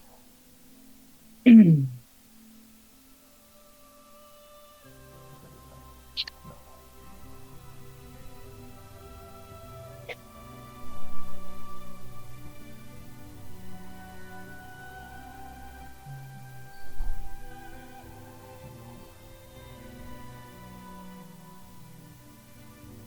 Ah, yeah. That'll work. Okay. Here we go.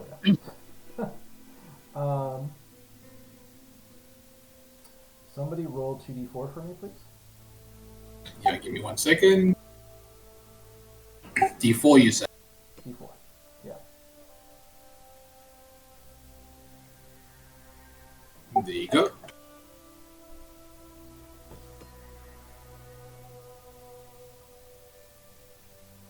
I think that was the first good roll I've had so far. Let's hope it counted. So you have a total of 94 gold in the bag. Whoa, Damn, that's not bad. Yeah. that is not bad at all. Okay. So, you've gotten like 50 gold off of Lorenzo. You've gotten 94 gold off of your winnings. Yeah. Seems like, tonight was an especially,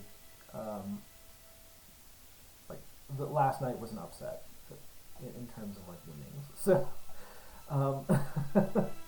Yeah. So 94 gold for one arena match, and then Yeah. plus Right.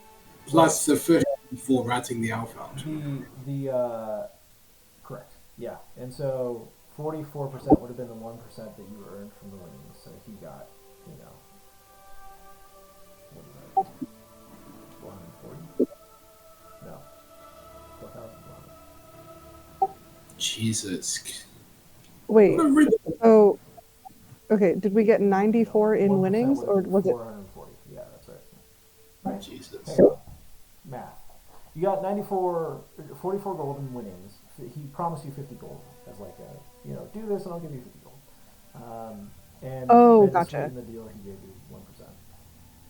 Gotcha. Okay, so Okay. what is the grand total of all our money? Just from last night, 144. Shit. Okay.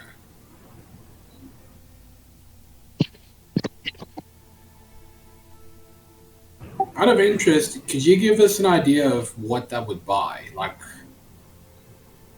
if there's a just something you can give us, in terms of like something so we can know what that's worth in practice. Yeah, so 1 gold is like equivalent to like $100 or like $100 US, I suppose. So it's like,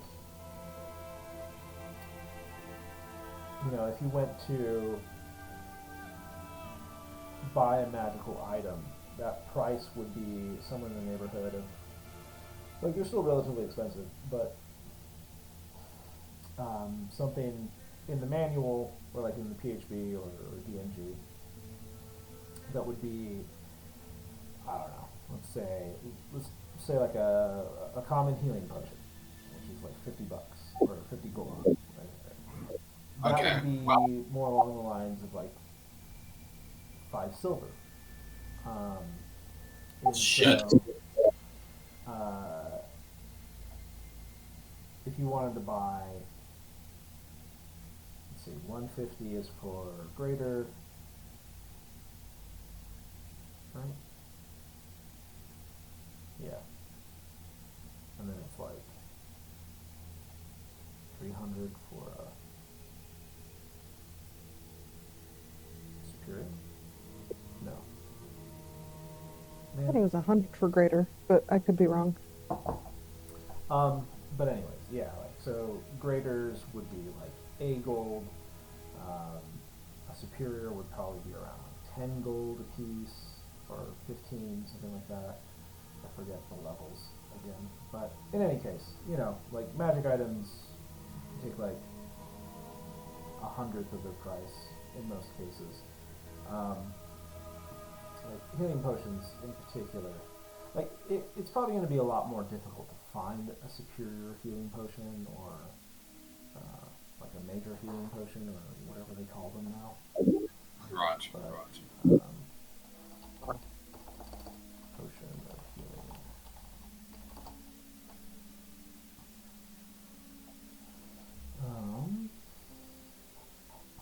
Okay. Yeah, greater superior. Okay. That's right. So. I don't think the prices. Well, whatever. Yeah. Stuff like this. In the previous chapter. Oh, this is 2014.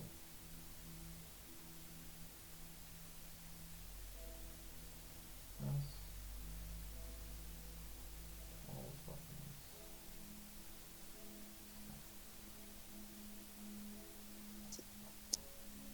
Where'd it go?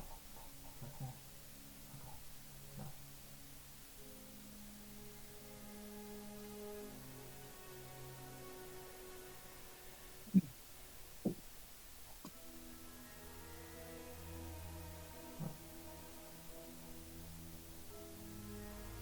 And, okay, well, for the meantime, let's just say that,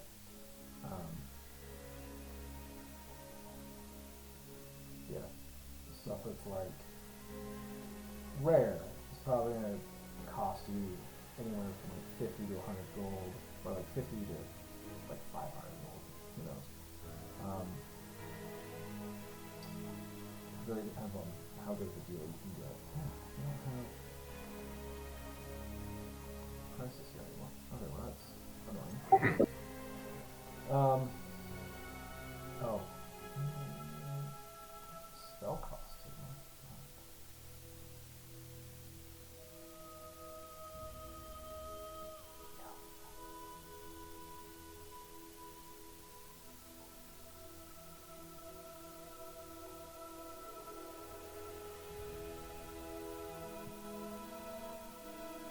Anyways. Okay, we'll just move on, I guess.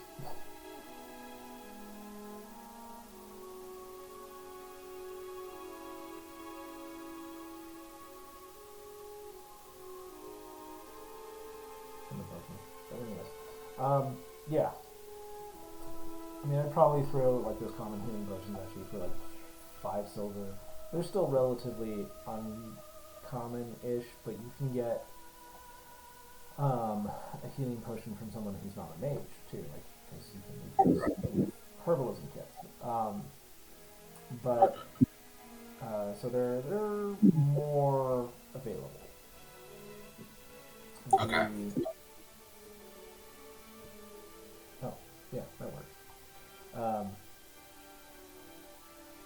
So yeah, they're more available. They have, but yeah, magic items are expensive by Tell me something, Nish. Is your Arcanum the only place where you can kind of buy spell books around here, or could I find like some little corner wizard shop if I wanted to? You could find a spell shop. Yeah, if you wanted to check out, kind of depends on where you're going. You can find them just about anywhere in Amberin, almost. You know, like tier 5 and above. But you're probably gonna have more luck looking either in the 3rd tier, the 4th tier, or the 2nd tier, if you can. Yeah, the 2nd tier is probably like because like that's where the Arcanum is, but it's also kind of more like the affluent area. I kind of turn to earth and I kind of say, I am slightly lacking in spells that can, fuck people up if need be. Most of my stuff I'm currently working on is illusion based. That was my my minor that I was doing other than time magic, it possibly might be a good idea to pop in and invest in some fireball spells. Also, possibly best if we don't do that at the Arcanum, simply because the whole three-eyed frog incident might be best to let that heat die down before we try and go into like a big major local institution. You know what I'm saying? Okay. I thought it was kind of a high priority to get you defrogified. It is, but to be honest with you, I think maybe we should give it a few days just so that fewer people are busy speaking of the demon frog incident. The other thing is, I've got a bit of a sneaky suspicion it's not going to be a walk in, get the procedure done in 2 hours kind of thing. I think it's probably going to cost us a decent amount of money, which we kind of have right now. Look, they put you this way. Yeah. I think in a city like this, I've gotten the impression that money might talk more than rumors. Okay, I'm gonna put my cards on my table here. I've currently got some weird magic happening to me that I don't know what it's currently doing. The frogification spell is one thing, but I've been having some weird, what seem to be either temporal or dimensional shifts going on. I'm a little bit worried about what those Arcanum guys might do to me if they decide that I'd make really good research materials. And considering the fact that, the other day I teleported, they might be tempted to. Hence my suggestion of a mom and pop magic shop for now, while we maybe get a bit more of a feel for how the magic users in this city operate. A mom and pop shop would have a lot of students coming and going for it for supplies and shit. They might be a good source of rumors. Okay. I mean, I'm good with that. I was just okay. So you were studying chronomancy when you were in your last school, right? Look, it was one of my fields of study. I was a bit of a generalist, but I had a bit of it was one field of study. I was just fucking around with a little bit of everything. Okay. But this never happened when you were in Angers? Oh no, this is new. This is very, very new and very, very weird. I was not fucking around with anything like this. And it started when we got to Anne Boleyn. Yeah. I've got a sneaky suspicion it might have something to do with the frogification. Arcane magic's weird. A lot of these especially accidental transformations, they don't tend to be neat. If there might have been a vulnerability that got introduced in my new form. You know what I'm saying? Mm-hmm. If one thing happened to you, another magical thing might happen to you, kind of deal. Gotcha. Can I roll some sort of like arcana or insight check to figure out if it's the transformation of the body or if it's like the location that we're in? Yeah, go ahead. Arcana. This is kind of And I'm gonna cast guidance on myself to do this. okay. What do you do for guidance? What's your stick? It's certainly not a song and dance. It is it's literally like I kind of like tap my own shoulder and say, I got this. Because I have a +0 to Arcana, so we'll do that. Oh, okay, 16, but let me add a D4 in there. And that's a 1, so I got a 17 altogether. Okay. With a 17, so you know that magic is weird. Yeah. Your gods bestow the knowledge of their magic to you. That's kind of how you've come to understand it. You've heard that from several of the more book-learned priests, clerics, etc. With the arcane, it is they don't have that guidance, and so there's a lot of room for mishap. It's a lot more chancy, or it can be. Like the spellcraft that many mages engage in with the gestures, the material components as catalysts, the verbal components like incanting spells, those all help, and those have been kind of traditionalized and become ritualized patterns that mages pass down from mage to mage.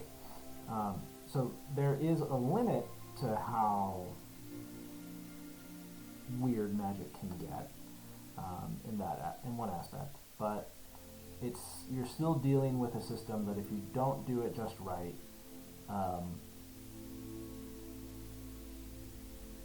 anything can happen, and it may be difficult to figure out what just happened. So, in that sense, I would say that maybe it's ambering, maybe it's Maybelline.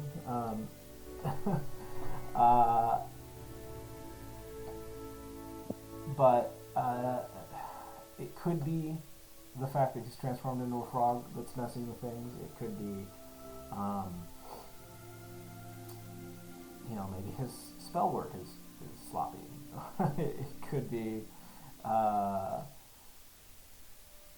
lot of different things. It could be maybe burn itself, but You just see Cobb randomly shouting at the sky, "Don't doubt me, Sky Voice."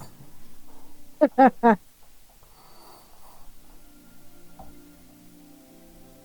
mean, because frogs don't have the same hand shapes and whatever that humans do or humanoids do. So I'm like, I think Aerith is wondering, like, okay, is it his froggy hands that are like messing with his somatic components? Like, is it the city that we're in because there's already like this weird dimensional travel thing happening, and he did this inside of this dimensionally traveling hotel? So I think what she's mostly trying to figure out right now is it more important to get him unfrogified, or is it more important to let him like experiment while still being a frog? okay. Well, in terms of like the risk involved with random magical effects happening as a mage casts a spell, those risks can be catastrophic. It doesn't seem to be the case that he's been reliably able to cast a magic missile in a firebolt, at least that you've seen. You haven't seen him cast hundreds of these, but it doesn't seem like those are hindering him in any way.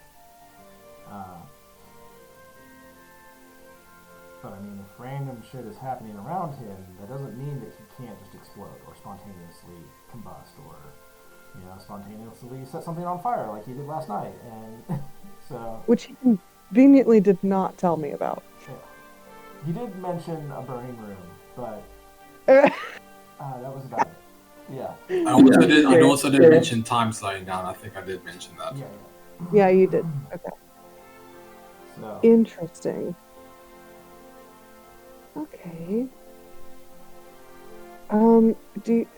Would Aerith have run into wild magic sorcerers or barbarians or anything like that in her travels? I'll leave that up to chance. Okay. Yeah, roll a d20 and call it. Like, the odds are evens. Ooh, let's go evens. That is a 16! Okay. Yeah, I'd say that you've run into somebody who has had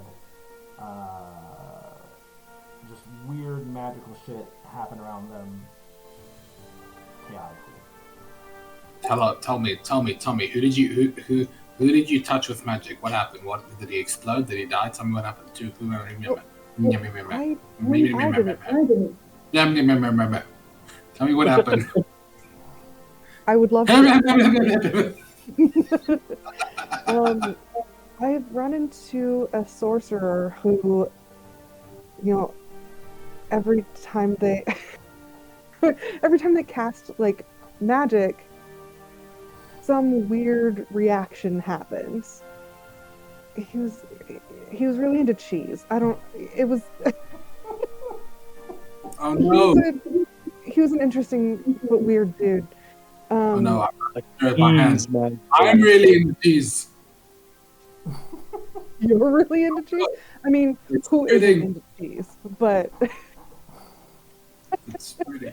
but no, he would cast magic and then some random effect would happen. And that's, from what you've told me, that kind of sounds similar to what you're experiencing, but you're doing like time magic. So that's very different. So I don't know what's causing it. Did it happen with him anytime he cast a spell, or when he cast specific spells? Any spells that took like a significant amount of like spell energy. So like basically anything above a cantrip. There's only one place where we can figure this out without alerting the local Wizards Guild. Our local mom and pop shop. And we do the Batman and Robin theme all the way there. I'm just going to transition the scene. How did we get here? Everything was just spitting. Yeah. You teleported us again. I told you I could teleport. I did it, you know?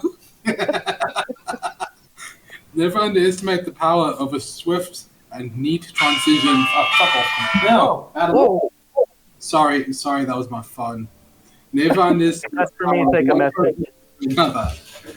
And I kind of turned to Aerith. You see, now there's the Big Ben theme going off in my ears. It's such weird magic.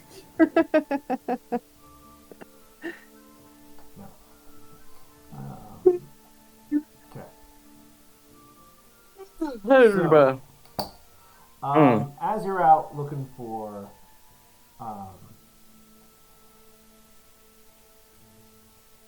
magic shop, you do exit on the 4th tier. You're not in the same alleyway anymore. Cool. But it does look like Amberin still. We hope. After seeing the gifts last night, like go to another world, I'm like, maybe we should ask just to be sure. Yeah.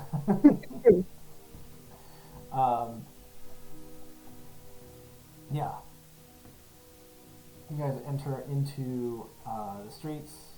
It looks very much like the hubbub and bustle of Amberin. If you wanted to ask somebody, you certainly could. Are there hanging shop signs? There are. In some of the, I guess, more established establishments. As we're walking around, I'm absolutely seeing any of, like, which ones swing by just reaching up going, boop. Okay. Because these are people of culture, they all swing. Some of them are inanimate, not inanimate, but Immobile. intangible. So, like, it's just like lights. It hangs. No, they have magic holograms. Yeah. Were we in the 4th tier or the 5th tier yesterday? You were in the 4th tier. Okay. So we would need to go up to get to the market. Yeah. So the bazaar is up 1 level. You'll come out into Hightown if you take the elevator, or you could take the caravan road and get into the bazaar from that. Or you could search the 4th tier. It's up to you. I mean, it's Cobb's mission, so whatever you want to do. I don't want to be in the poor people part of town. Take me to the rich people with the overpriced parts. Okay, so we try to make our way up to the third tier. Yeah. Yeah. Well, Hightown would be the pricier area, if that's where you want Yeah. to go. Be second tier. You could also potentially go to the Arcanum from there as well. Whatever. Ooh, check this out, guys. He's giving us subtle hints as to where he wants us to go. The Arcanum is just on the second tier, so it I is think an option. I think let's probably try the second tier and see if we can hang around some smaller shops there, because I still don't trust this Arcanum. I don't trust institutions anymore after dun dun dun the incident. Okay. So, as you make your way through the public transit system to the center of town, you found that you were quite a ways from center of town, where you were more centrally located last time. And lower this music down for a second. One second. Lower that music down. Okay. And you take the great lifts all the way up into the second tier. They do not come through the third tier because the third tier is like the first three tiers are kind of nested inside one of another. So the second tier comes up into the four quadrants of, or the great lifts come up into the four quadrants of the second tier.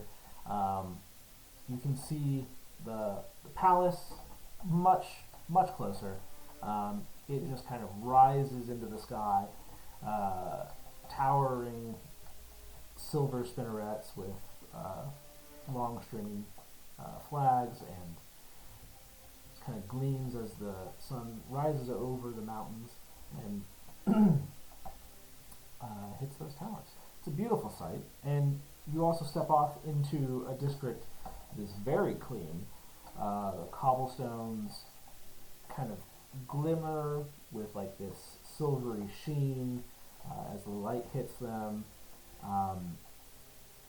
Well, no, they're more like brick pavers, but obviously not a brick itself, but yeah, it's more like stone masonry. Looks very expensive. You've got a lot of stonework out here that is intricately carved, and lots of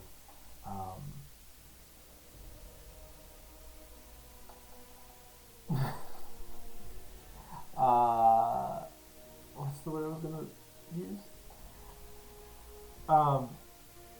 There's lots of greenery around. Like you've got shrubs. I almost said shrubbery.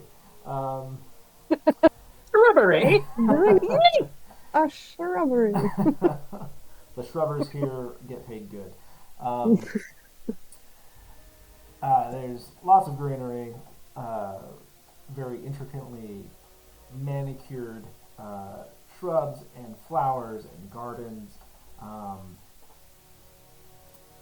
There's probably a fountain at every intersection that you can find. Like it is fairly ritzy up here. You pass by several just kind of bistro, street side cafe type situations, and it's hard to discern what's a house and what's not. But the houses are large and feel like they're estate-like.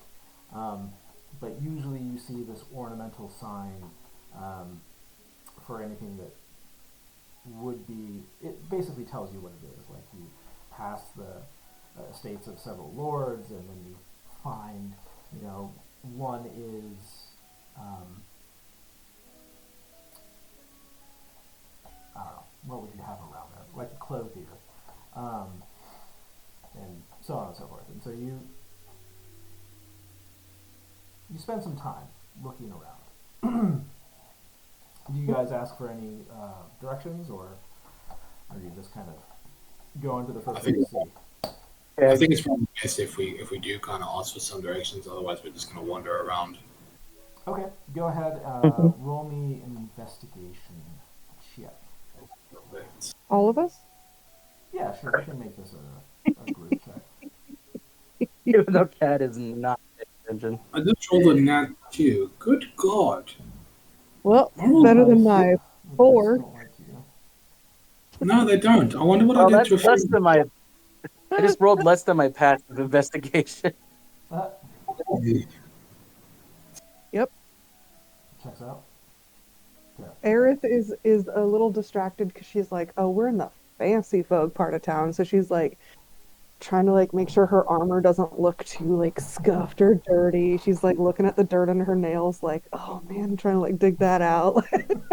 I saw a bird. It was pretty. Yeah. You guys stop somebody that is in this black robe, wearing this white wig. He's got Oh, kind of no. like these white reliquaries that kind of stream down. There's nothing written on them necessarily, but they're just kind of like streaming over his shoulders, kind of like a scarf, but it's too flimsy to be a scarf. And you ask him for directions to a magic shop, and he just kind of looks annoyed for a second at you all and is just like, are you really supposed to be here? I don't know. Yes. Are you okay? You're Oh. He's got a skin My- condition, but it's not contagious. We were gonna stop your at the face magic looks shop. long. Yeah. Well, we were gonna stop at a magic shop first to see if we could find any cures there, and then we are gonna head to the temple district Mhm. if that didn't work out. So that's, Right. Well, um, you can see yourselves to a trade district down the road here, and there should be plenty for you. wonderful. Thank you so much. I appreciate your time. Yes. Like all of her, like highfalutin elven, like, not breeding. What is it called when you're like brought up? Heritage or Heritage. Yeah, like the way that she was brought up is like coming back out now. She's like, ah, yes, thank you. She kind of Okay. adopts the accent a little bit of her people. Yeah. And he just kind of like adjusts his robe and continues walking in wherever he was headed. You know, We go he's and been coming out of this large building, or you stopped him on the steps of this large building, or just off of the steps. the courthouse. Yeah, it seems. Yeah. The law getting on my case about how poor I am again. Mm. As per usual. Yeah. So he just kind of directed you down the road. You don't know exactly how far down the road.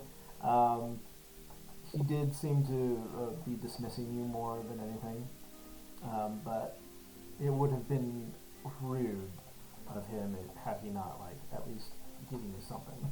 So, you guys head down the road, I guess. Yeah. Okay. So as Did anything happen I was supposed to participate in? I'm sorry. no, Huh? not really. Other than a rude gentleman, kind of. A rude, not so rude gentleman. But, Okay. Mhm. yeah, Sorry about that. you're good. Yeah. So down the road you go, and you find an establishment that is well, first it opens up into kind of a circle. There is a fountain in the middle, just like this manicured flower bed around it, just has like beautiful red flowers that are all in full bloom right in the morning. And you see more like little cafes kind of in the quadrants of this circle, and a variety of shops here. Everybody here looks like they have money. Like the people that are out and patroning these establishments look like they have money. And so you do see one particular establishment there's not a lot of people coming out of, but it looks really ornate. It's got like these white columned walls, I guess. Like the columns are kind of like built into the walls. A very long door with glass inlay. The lanterns that are hanging outside are magically burning fire. Like a lot of what's there screams like, oh, hey, magic, here. But there's no like signage or anything like that. You're just kind of like expected to know. Okay. Yeah. Yeah, we pop in there, I guess. Yeah. You head inside and you see this human female who has a very severe bun, gold-rimmed glasses, and she is dressed very well. And she looks up at you, like, over the book she's reading, takes a glance. No. Excuse me? No. I didn't say anything. Nor would I want you to. She turns her page.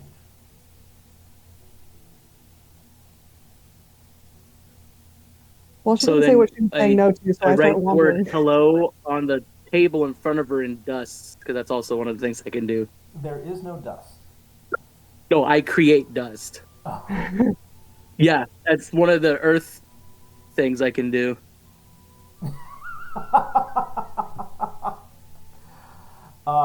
You start creating dust in her spotless shop. Like, it is just absolutely immaculate. Yep, and she said she didn't want me to talk, so I said hello in dust. And she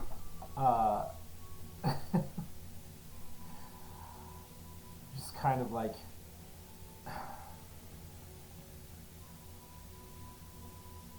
please leave. Cat just leaves. Just here to look for a spell scroll. Yes.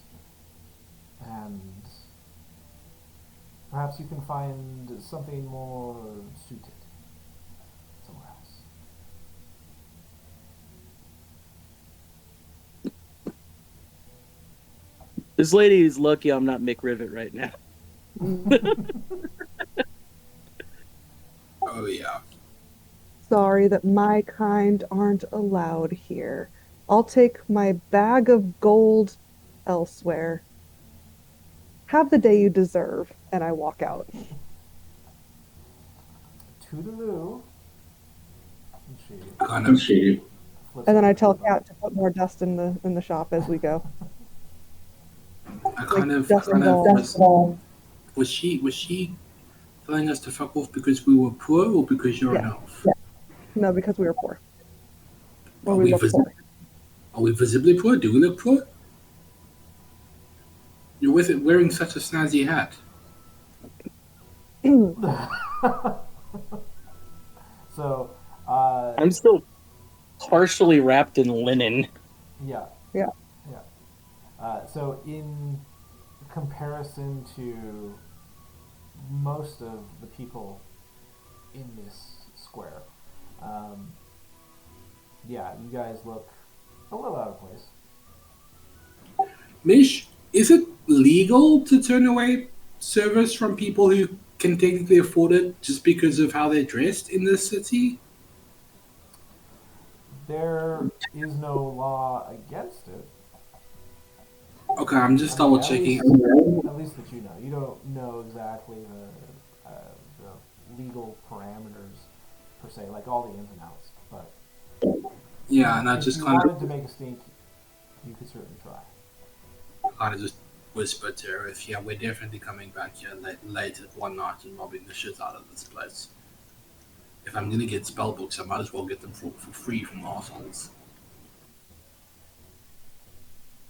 Yeah, I'll help you with that. Yeah. Because Aerith was about to be like, "We are not coming back. I'm not giving that woman a bit of our money. Like, she's not gonna get a single goddamn coin from me." Yeah, yeah. But the second you were like, "We're gonna rob the shit out of her," I was like, "Yeah, okay." Atta It girl. was so morally gray. Yes. Atta girl. Atta Yeah. girl. We'll make an Arcturian merchant princess out of you yet. It's very Well- disunity. I don't know. I'm trying to come up with a religious reason for you. It's very ununifying. It's so like her whole religion was about truth, and so she had to be so comfortable with uncomfortable truths, like the fact that evil has its purpose and its place, and like if the acts of evil men are not like actively making things super bad for like the common folk, cool. Like let them do their thing, because if you take them out there's going to be a power vacuum and you don't know what's going to step in instead. So she's like, so long as the common folk aren't getting like totally screwed over, she's cool. But like that lady, Yeah. she's a problem. I see you, Eric. I see you're very afraid of what's going to fill the power vacuum left by Cobb. Can you imagine something worse than me? Perish the thought.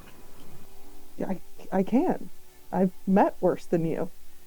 No, don't tell me that.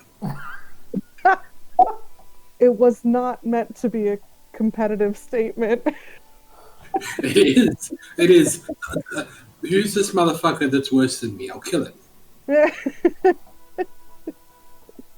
Well, there's some people from the church that I grew up in that are certainly not great. Okay. I'm gonna give you a coupon that if we ever meet these people, you kind of just point and I'll throw some fireballs at them.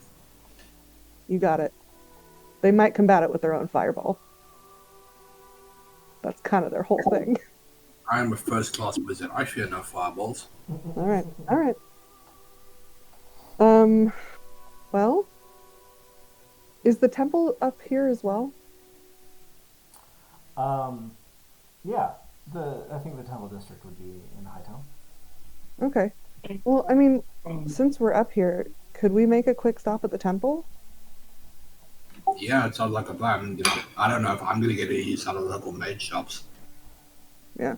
We might have to go back down to the third or fourth tier to find a magic shop where they'll actually take our gold.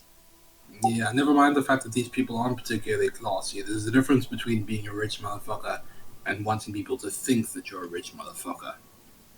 And this is low class. These are the new rich. Your hat kind of spits on the ground a little bit. Yeah. As he says this, totally disregarding or ignoring the fact that most of Amashiro is new rich. The difference is we earned it. These motherfuckers are inbred and ugly. Way too many around. You should cast invisibility on yourself and go back into that shop and tell her that and then leave. You think I won't? I'll absolutely do it. Anyway, to use invisibility. Only I'm allowed to discriminate against you two. Hell yeah. And even then, it's only against your immutable characteristics rather than your manner of dress. See? The circle of life. This is system. I know that elves have not had the best history with other races or species, so fair. I understand poor or negative sentiments toward my kind. Like, I get it. You could be worth Aaron. You could be brown.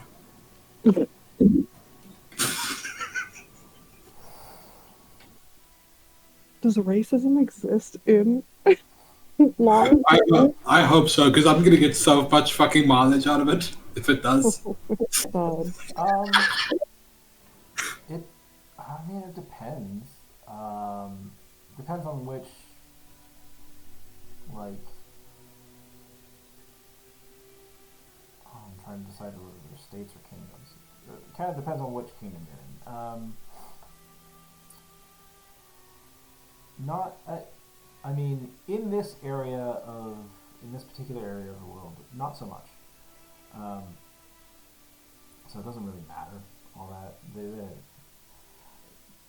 There's always, like, that status, that discrimination of status, but not particularly just because you're an elf or a dwarf or whatever else you might be.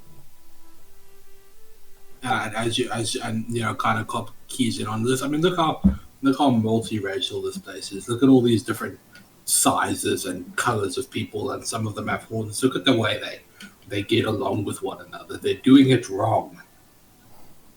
The level. There's not many that have. You wouldn't see anybody that has horns. The level of racism here is completely unacceptably low. You've got elves living next to dwarves. You've got humans living next to whatever the fuck they live next to. You've got so many different skin tones. No. We need to bring back real racism. We need to make racism great again. Why don't we put a pin in that? Go find a temple. Okay. What is happening in this campaign? Some of us, and I'm not going to say who, need the Lord. Yeah. I'm going to be talking honest. Any fingers, but in real life, I actually just crossed that off my bucket list. I've always wanted to tell an American make racism great again.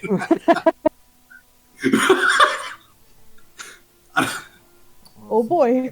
Well, I have great news for you. No, today's a good day for Troll. Troll's having a good day. And I don't actually mind the concept or which color of American I say that to. I just wanted to find an American and say that and see what the reaction was. Yeah, preferably an American who isn't holding a gun right then. Wise, perhaps? Yeah. Okay. Yeah. So, you guys can find your way over the Temple District. Temple District has a lot, immediately. You see a lot more variation in, like, socioeconomic status. Seems like you guys just kind of came out on the wrong side of Hightown. So this one is like closest to the northeastern quadrant, kind of facing the entrance into the city. So like the road that comes down from the Great Lift into the third tier would eventually take you out of the city, out of the north gates. But you come up into this temple district, and the campus here is amazing, and it seems like every major god in the Laron pantheon has a temple here. You see the obsidian basilica of Opheliel. You see the the silvery platinum temple of Aventhal and just a whole bunch of others. Um, for you even see a temple of Scepter that seems to have regular attendance. Um, and you see that it just has this huge gleaming gemstone hung in brass, and even in the daylight, it just shines a bright light, almost as if it's like a star just hanging right out front of the temple. And you also see a temple to Silveron Ishtario, and it's I wouldn't say like it feels kind of like a nature sanctuary nestled in this very urban setting. There's the Temple to Lissa that is just dripping in purples and pinks and scarlets and very filmy. It just has, you can't quite see into it because it's just got these layers of very filmy fabric that kind of obscure everything, and but everything seems jubilant over there, and people are having a good time. Get your mind out of the gutters, but also it's Lissa, so kind of not. But yeah. My mind is never in the gutter. Yeah. Then you have, like temples to like Mulder and Braun and various others that have kind of been incorporated from other cultures into the Laron pantheon in their own way. But again, while Amberin doesn't really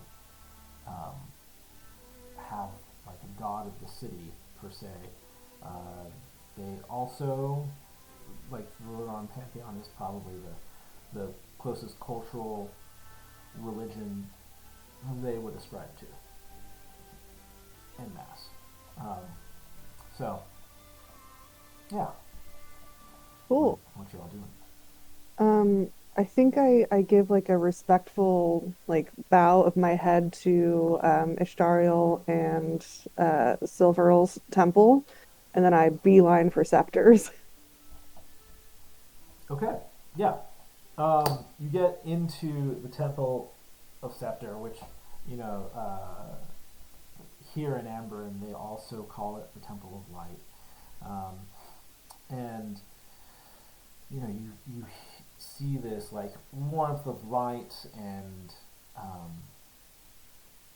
a bunch of clergy members still in service here. Lots of members are still coming and going. And as you enter, you actually get approached by one of the brothers here. Human male, seems past middle age. He's got kind of like a salt and pepper thing going on. He's got stubble. Doesn't look like he's really shaved his beard, but he looks clean, even with a few days of stubble. And he comes up to you and he's like, "Oh, welcome. The light be with you. The light be with you." Yes. How may the goddess of light serve you?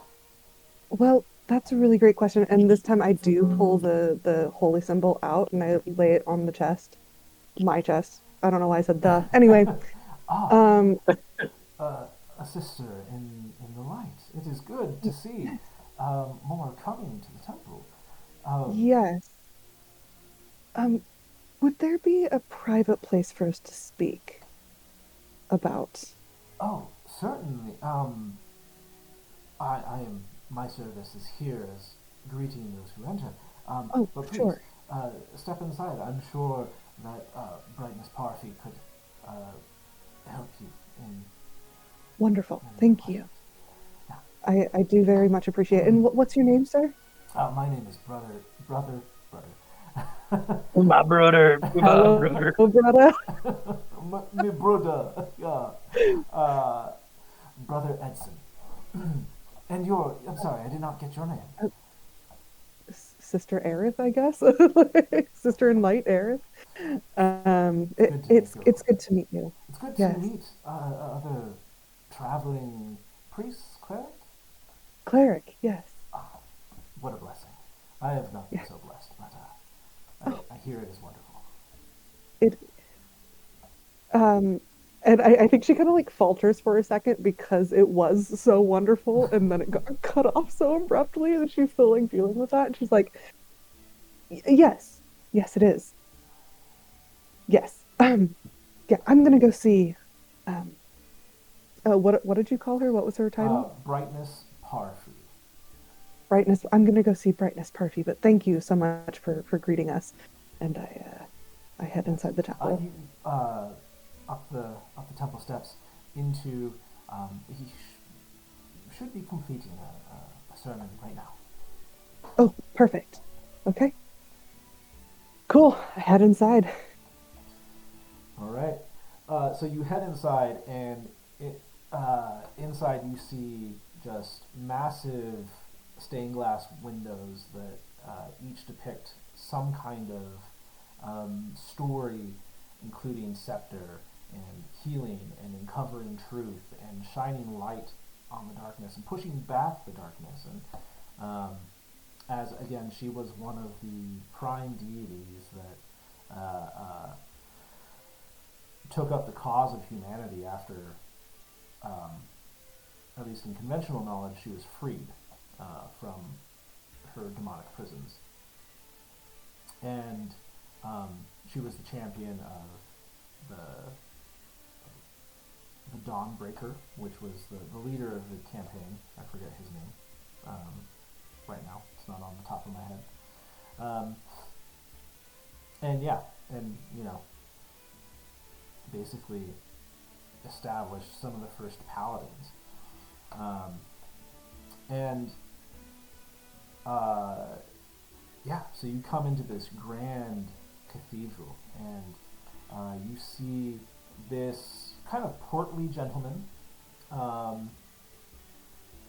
sitting, or not sitting, but standing behind a pulpit and just kind of orating from his position to some congregants. Like it's not full by any means, but it makes you wonder. Oh, like Aerith, the things you might be feeling is just like, oh my gosh, she's still here for all of these people, but what happened to me? Yeah.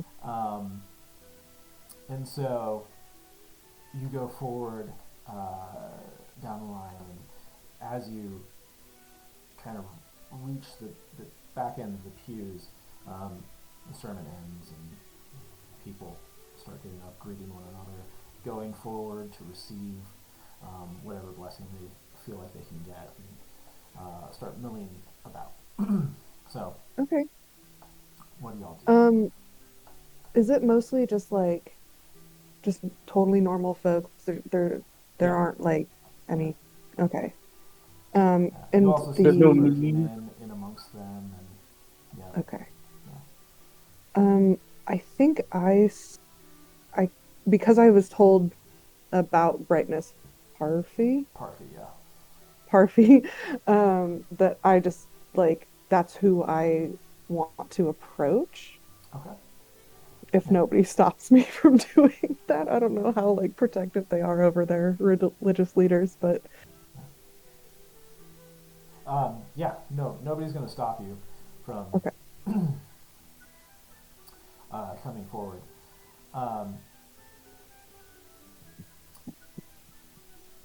Oh, I wrote conflicting things about him. Oh, He's a halfling. Let's just put it that way.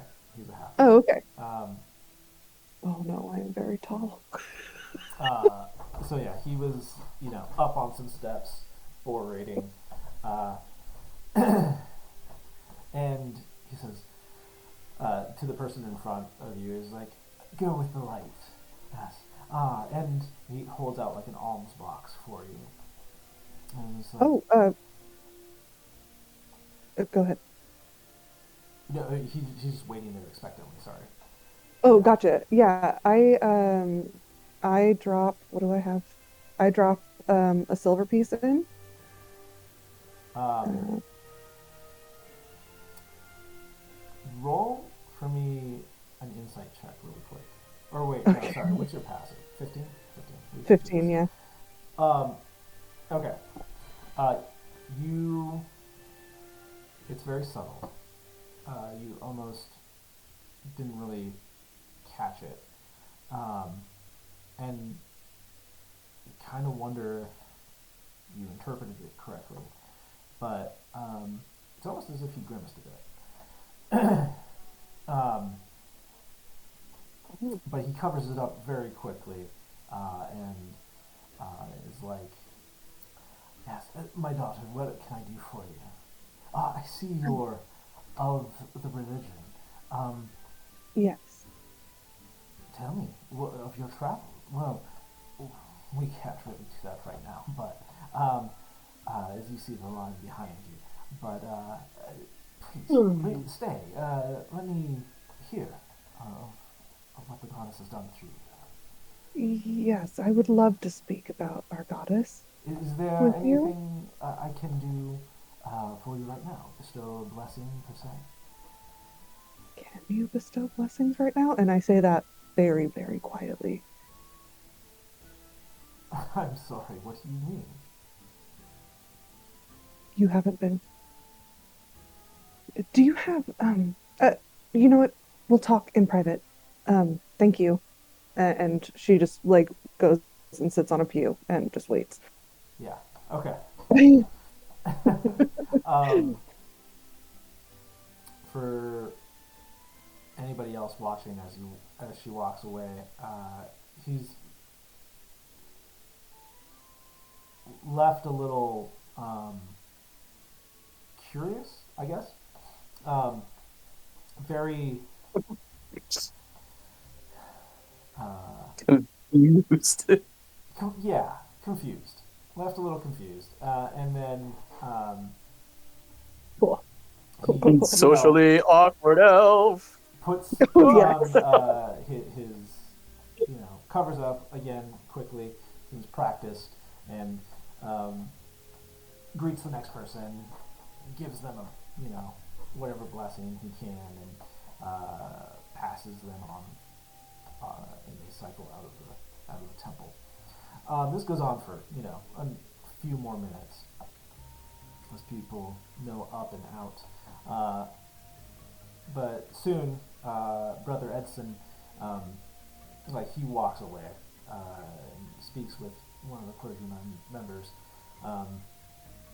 walks back into kind of like the members area of the temple, and Brother Edson kind of comes up to you and is like, Brightness Parfi, he was a little too entangled up there, but he is, there's a private room we could go to.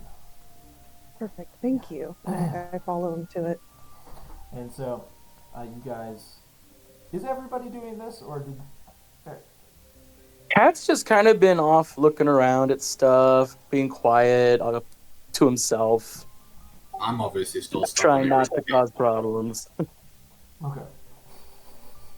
I'm kind of involuntarily being taken wherever she goes, because if I Yeah. don't do anything, I'm gonna cause a thing in the temple. Yeah, Yeah, she. yeah. Please don't.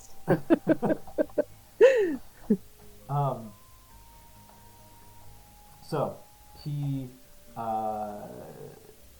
Brother Edson takes you back into the temple and says, isn't the goddess great? All of those people just so well taken cared for, and we have great priests at our that are willing to teach us, and but tell me, what your travels like? What have you seen? Oh, And I tell him all about, traveling through Lar and going to Ankhjir and, helping all these people down on their luck and, helping some of them, recover from illnesses and helping them put food on the table and like fending for themselves a little bit better and like all these different things. Um, Truly, you've been so blessed. I can't lie. I am a little jealous that uh, the gods speak Hold for your me. jealousy. Wait, what did Kat say? Nothing. Oh, okay, you're just out of character. No, Cat's not even there. Okay, okay. Yeah, Oh, okay. that's what I figured. I just wanted to make sure. Anyways, yes, brightness powerful is definitely a light. There was a moment there where he'll explain. Yeah. So, um, here, What? here's the. Well, when was that moment? Was it a few weeks ago? I'm sure it'll be better coming from brightness powerful. I can't. Don't know if I could put it into words. So. Okay. But it did it affect multiple people in this church?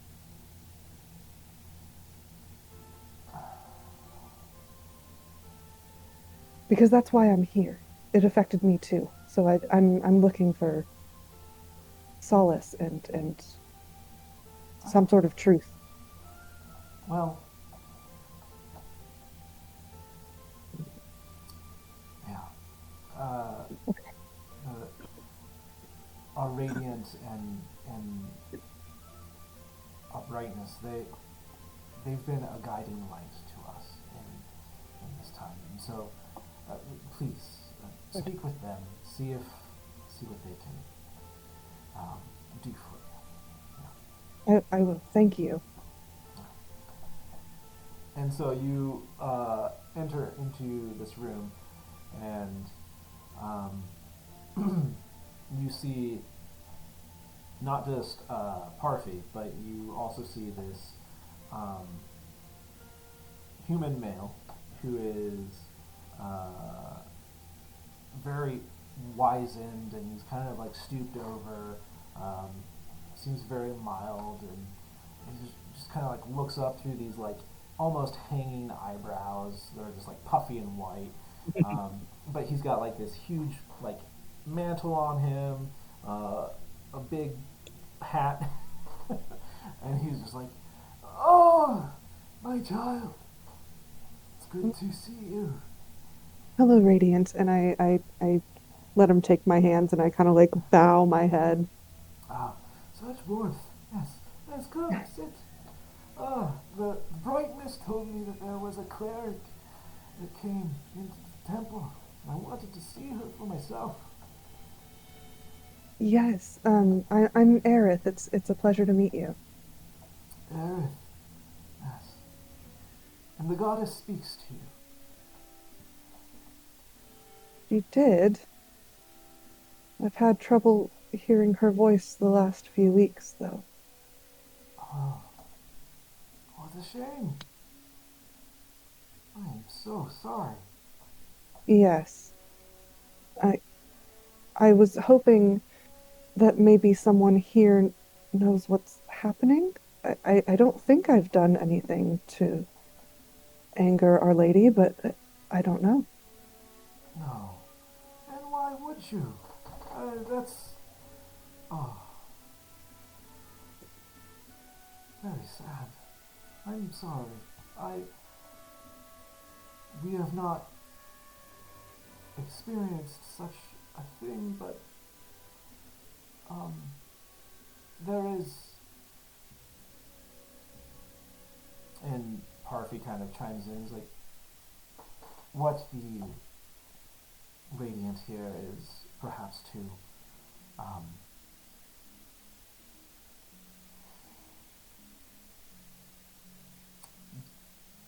no, what's the word I want to use?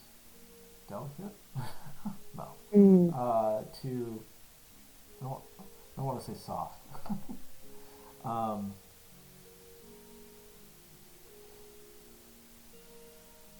Polite. Yeah, I guess. Yeah, that works. Um, what the Radiant here is, perhaps too polite to say, is that we have had a rash of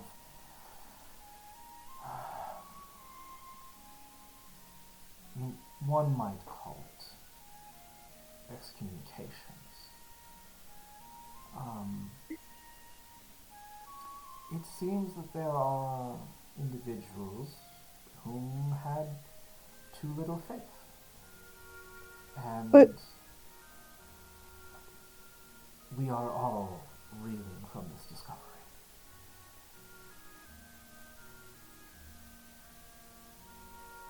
so they were just suddenly cut off from Scepter's light without but you two are still connected to her. You still hear her. Scepter's light cannot choose wrong, and so with the extinguishing of her light child, so goes the truth.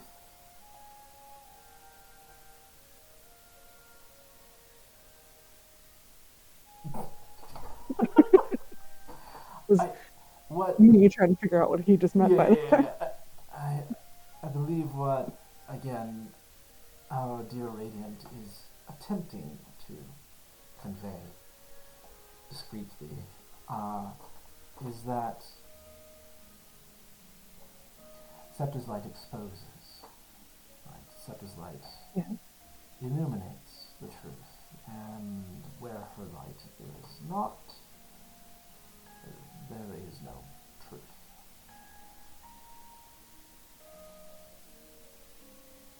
But but my faith was true.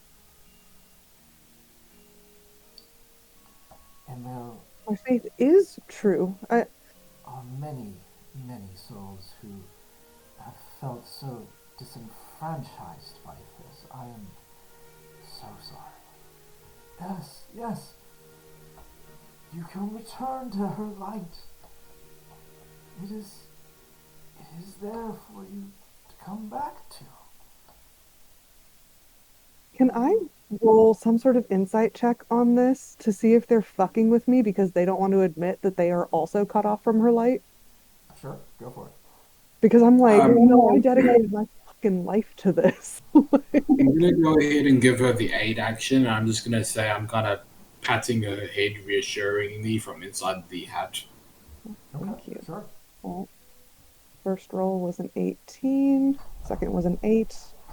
So I'll take the 18.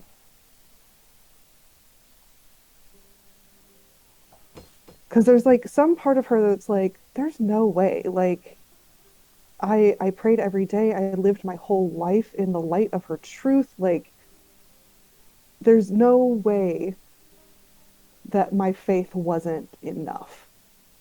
Okay. So, um, you had an 18? Yeah. Okay. You're left unsure. You're left kind of not knowing how to feel about this. They seem sincere, but again, you know your own experiences and how much work and effort and love you gave to the goddess. And, I think at that point it comes down to how you feel about your own faith. I think that her faith is one of the things that she's most secure in Okay. because she had to do so much work to even find the right church, the right goddess, the right, fit for her. She had to do that work. And so this is like something that she's like, no, I'm secure in this. Maybe not in anything else, but I am secure in this. But I don't know, there's also that like because she does have religious trauma, like that's what spurred her to even find this new church that she's, you know, I think she's secure in it, but there's also this like fear that because of the way she was raised, she might never be good enough for any god or goddess. Hmm. So it's kind of conflicting. Yeah. Is there anything you want to say to them? They're just kind of sitting there, and Radiant Abernathy. The heck was that? He comes over and just like pats you on the shoulder and says, "I am truly sorry. We can't all discern what the goddess intends or why sometimes, but perhaps this is just more motivation to seek truth in all things."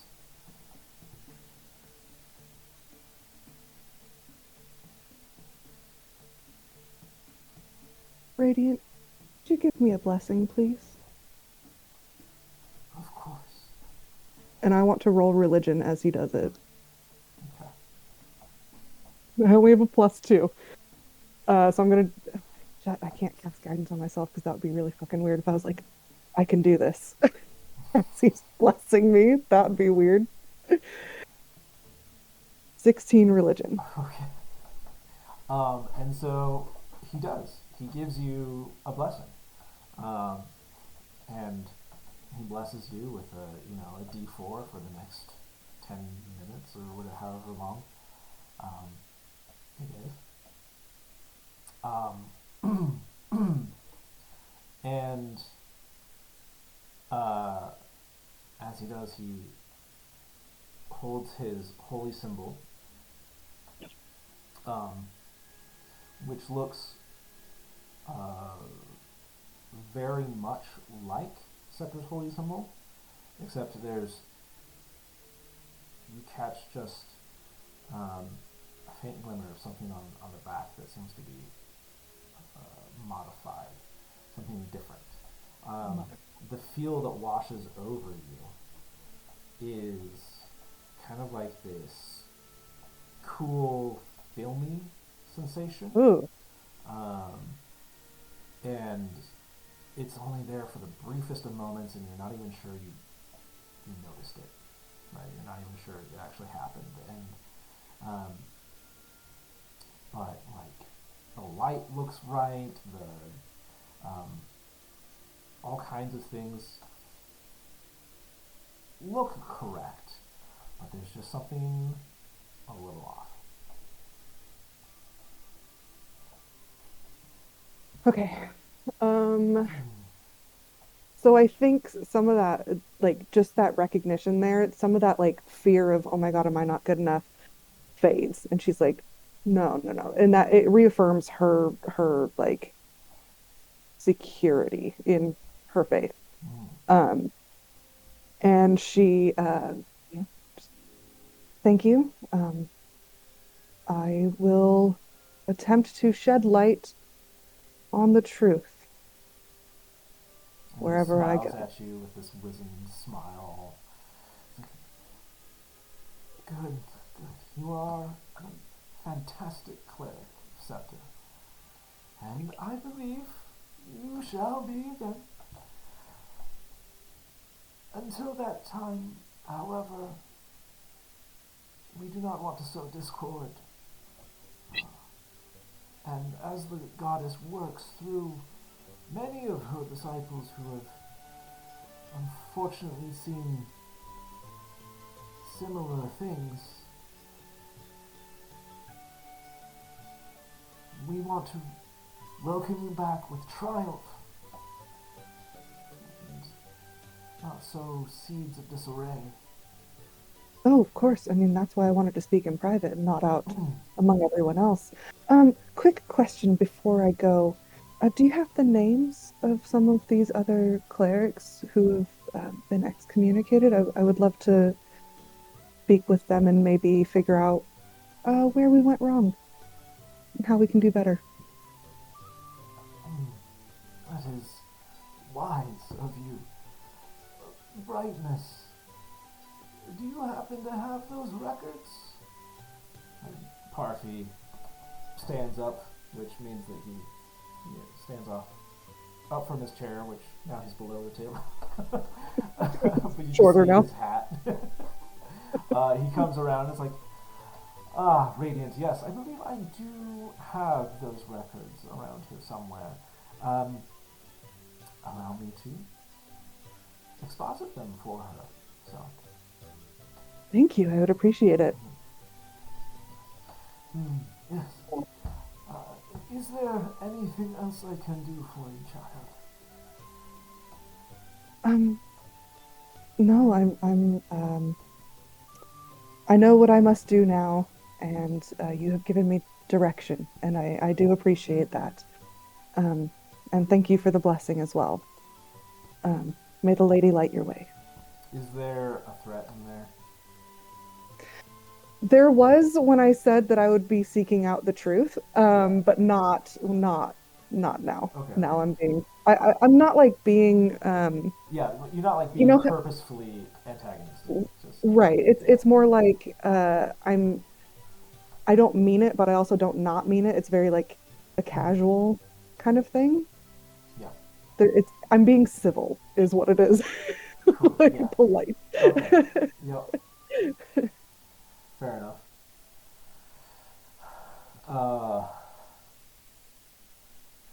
So, okay, sorry. But also, I think there is also a part of me that does mean it when I say that the lady light your way, because I think that maybe they have strayed from the light a little bit and that they might need her light and guidance. So maybe I do mean it, but not in a threatening way. Gotcha. Fair enough.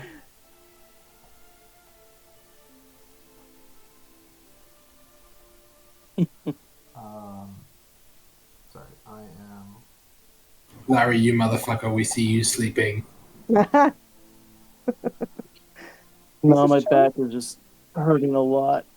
Oh, I'm Oh, sorry. sorry, man. And you can't take Advil either. And I'm looking at myself in the video. It kind of looks like my eyes are closed until I blink, and then I can see myself blink, and I'm like, ugh. No, do you know what? I do the exact same thing. I've got such heavy eyelids. It always looks like my eyes are closed, but even my vision isn't obstructed at all. It's the creepiest thing. Ugh. I'm like hoping my back will pop, but it's just not. Mm. Are you trying to move? Are you trying to move your hips upward, or are you kind of twisting them from side to side? I'm just slowly moving around, just hoping of one spot just works, and it's just not. That sucks, man. I do hope you feel better. Yeah. I'm working on it. Okay, we are getting into the 5th hour here. Yeah. We can go- Really? Yeah. Hey. Yeah. So, or we're almost to the 5th hour, is what I should say. Yeah. The Radiant Abernathy, he leaves, and he leaves you in the care of Brightness, Parfy.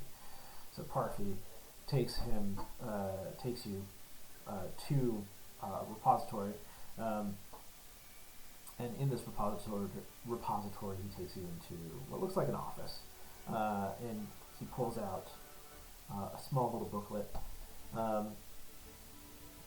Yes, and so he puts it down on the table and takes out a clean sheet and starts writing down some names. It's like, I don't know if all of these have remained in the city. I surely wish they had, so that we could help them. But of these, I only know where they told they were coming from. So he writes down several different names, Okay. and gives you what were their current addresses. So that's not what I wanted. Okay. Oh, jeez. um,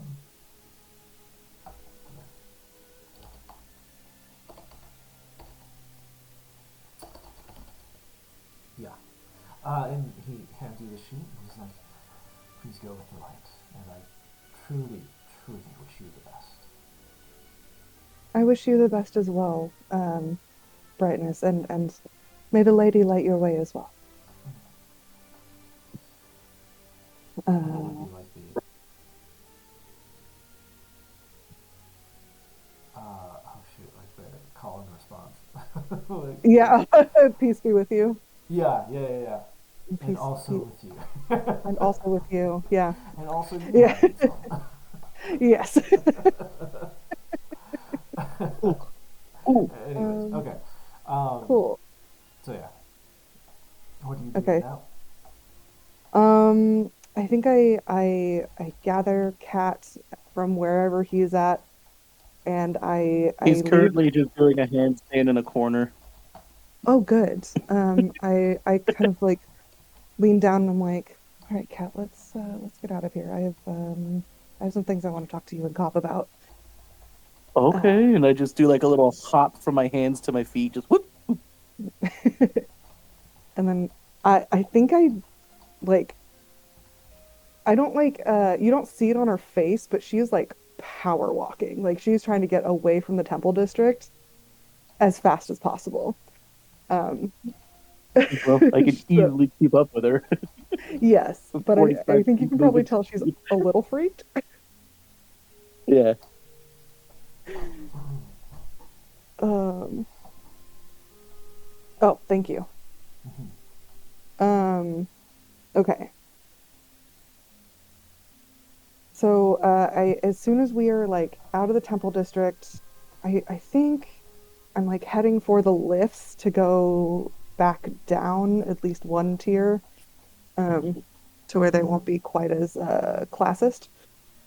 Um, That would take you down to the 4th tier. You could go down to the bazaar if you'd like. yeah, let's head down there. Okay. And as we're going, I tell Cobb and Kat something was wrong. I Something was wrong? something was wrong. It I don't. seemed nice to me. Yeah, they seemed nice, but they also there was something off. I asked for a blessing. And when I was given that blessing, it felt off. It looked right, but it felt weird. Cold, hollow, disingenuous, overly sweet in your mouth. Any of those ring a bell? You know when you eat something really sugary and it leaves that film on your teeth? Yeah. That's what it felt like. Hmm. And I don't Cat know like that I leans in to like try and lick your side of your face. But you don't taste sugary. Eric, can you try and move us into a slightly isolated alley? I want to check something real quick. can I what? Can you move us into an isolated alley where people won't see me? I want to check something. Yeah, absolutely. The I look bazaar for lives up to its name. It looks like a bunch of bazaars. There are like a bunch of them connected together, and they all run the whole ring around the circumference of the city. Well, almost, you know. But yeah, there are plenty of nooks and crannies to hide. yeah. So we find one of those. Okay. Just give me 1 second. Oh. Have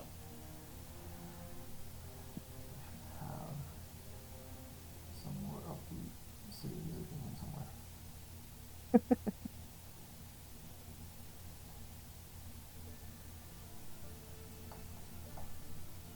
He hits play, we just hear, he's my best friend, best of all best friends. Do you have a best friend too?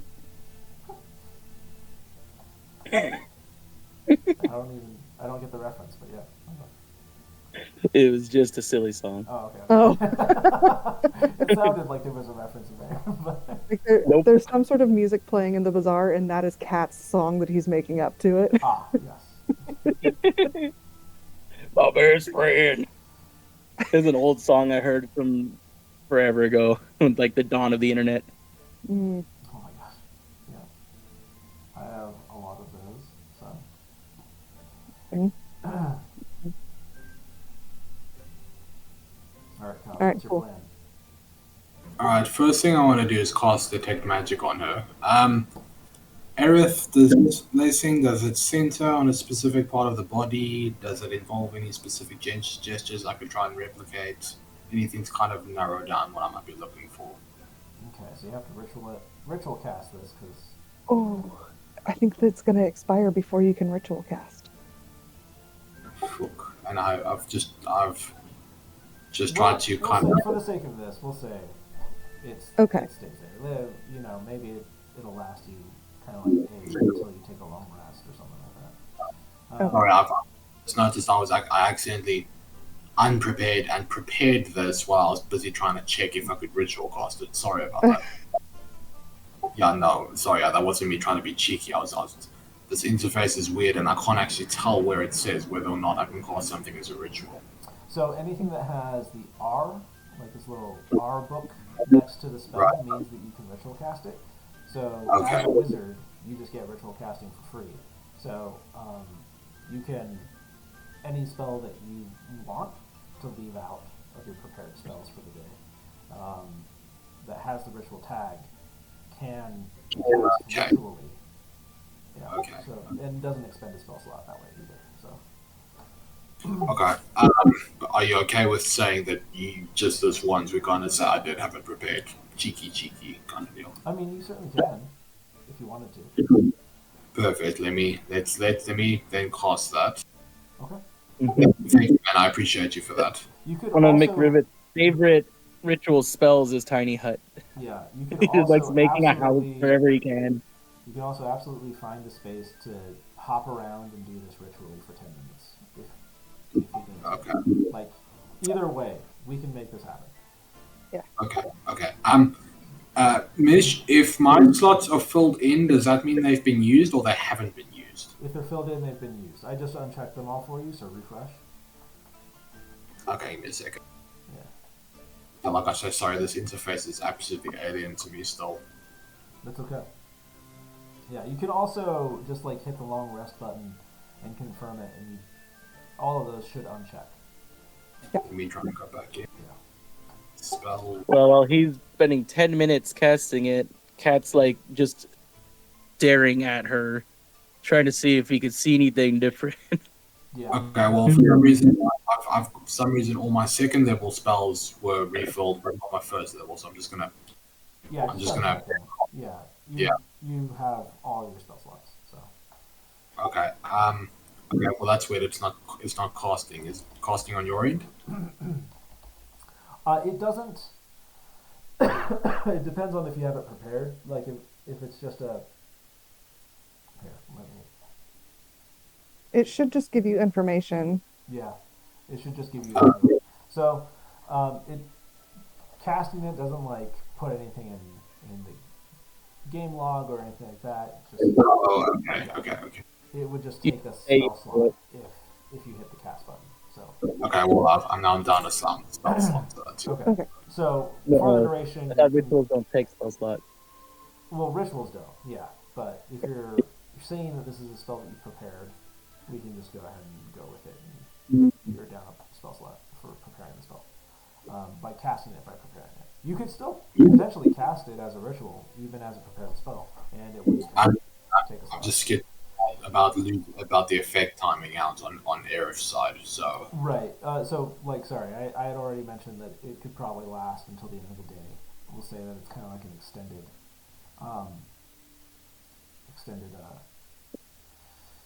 Okay. Well, in that case, I'll cast it.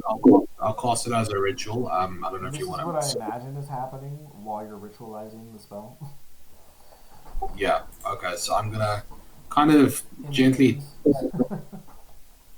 So I'm gonna gently tap Aerith on the head and kind of cast a small firebolt in the palm of my hand. Okay.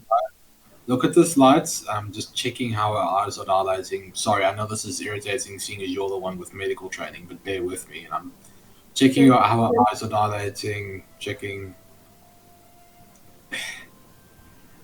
Show me the gestures. You know, did this blessing, did he cast it on a specific part of you? What did he say? I'm working with arcane magic against cleric magic here, but bear with me. Yeah. I kind of just describe what Radiant Abernathy did. Yeah. So it kind of looked more or less like a prayer. You know, like he was just praying and asking the goddess to bless her. And so there wasn't a lot of gestures or anything like that, but it did take, you know, a moment before the spell was actually cast. And Yeah. so with the detect magic spell, what you can see around her is she is affected by a spell. You can definitely see the aura of the magic around her. The aura looks kind of like a whitish golden hue. It is definitely abjuration. Here we go. It is definitely an abjuration magic. You can discern the school of the spell. That's about all you can get out of tech magic. Alright. Okay, so I'm seeing, talk to me, Aerith. I'm seeing abjuration magic, white gold hue, bit of a circle around your body, very, looks to me like very stereotypical god stuff. Is there anything here that sounds off to you? So, Didn't you mention at one point that Scepter's blue, or did I imagine that? Is the Scepter's not associated with the color blue or anything? no, it's more of a golden light.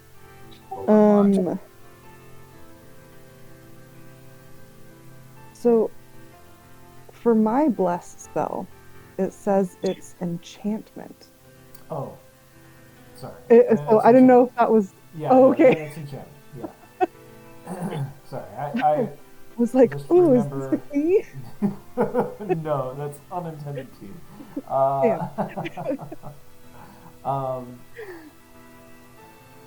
Yeah, no, then it's enchantment. Sorry, I just forgot the school of the spell. Definitely thought it was abjuration. Yeah, that's what makes sense. I feel like enchantment is weird, but so when you're doing detect magic, is it only going to work on me, or could it work on somebody else? It should hopefully work on, the whole area around us, but hopefully will work on somebody else. Yeah, you hold it, you can concentrate on it for up to 10 minutes, and you can see any magical effects within 30 feet. I mean, within 30 feet, you are seeing magical effects. This is a very magical city. You're seeing a lot of enchanted things, so a lot of enchantment is happening. But, yeah. That would probably be glowing a bit. Yeah. Oh, yeah. Probably. So if I cast Bless on Cobb and Cat, you would be able to see if there's any, like... Yeah, if there's any different... Yeah, probably best you cast it on Cat, just so I can compare him rather than myself. Okay. So I have cast that on... Your deity right now is technically different. Oh, shit. Never mind. Okay, so I don't do that. Just throwing that out there, just in case, yeah, that affects it. Yeah, it would, because it would look like moonlight instead. Yeah. Hey, Kat, you got a coin in your pocket? Huh? Anybody got a coin? Somebody pass me a silver. All right, I do that. Yeah. All right. you get both of us handing you a silver. All right, I take the one from Cat. I kind of... Is this now a double? I assume it's got a face and a tails, right? Yeah. Okay. And I kind of... Aerith, do I have permission to cast Charm Person on you? Yes. Okay, give me a second. I'm gonna cast that. Mish, I don't know if you'll let me call that an automatic success, seeing as she's, willing. If she's allowing Yeah. it, then yeah, it will I succeed. I failed to save on purpose. Yeah. Yeah. I want you to listen to me very carefully. There's no city, there's no walls, there's no sky, there's no air, there's no metal, there's no rock. There's no flesh and there's no bone. It's you and nothing else between us, and then you're looking at me. And I want you to be calm, keep a measured heart rate, keep looking at my eyes, and I gently kind of toss the coin, or rather, I place the coin in her hands. I kind of say, this is superstition with me. Silver has in the past been considered to have properties that ward off nasty things. Yep. Don't look at the coin. Don't consider the coin. I just want you to very gently flip it. Heads for good vibes. Bad tails for if we're entering into a bad situation. Divination magic isn't my strong suit, but maybe we can. I'm whispering this to Kat, and I'm not telling this to Aerith. Divination magic isn't my strong suit, but maybe we can force something funny here. Okay, somewhere I have Okay. an actual coin that I can flip. I just don't know what I did with them. So one. It's over there. Yeah. I have. Where the hell? There they are. Okay. All right. So. What I want you to do is I want you to flip the coin, So and then but tails, yeah. heads, Okay. Okay. Okay. and I just flip it like a normal coin flip. Yeah, but don't look at it. Just flip it, then cover it immediately. Then look at me. Okay. Okay, not looking at it. You're an elf. This should come naturally to you. You've been doing it instead of sleeping your entire life. Right now, you're going into that trance space that you go into every night for 4 hours. There's a single question. Heads means yes, tails means no. The question isn't between you and your deity. The question is yours. And if you answer truthfully, your deity will know. So look me in the face and tell me yes or no. Have you strayed? Do I Now look you at the look coin? look at the coin. Okay, so heads was yes, tails was no. Tails was no, heads was yes.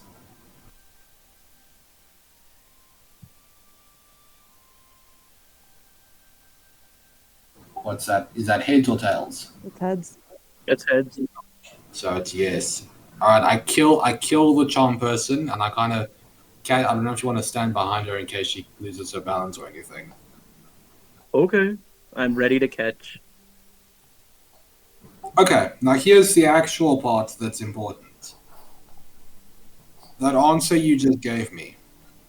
Does it feel like the coin was talking shit, or does it feel like the coin had a point? If you're telling me honestly. It felt like they're the ones that strayed. That it was answering yes to something, but I don't think it was about me. Alright, I'm gonna tell you something I haven't told you before. I'm a wizard. Okay.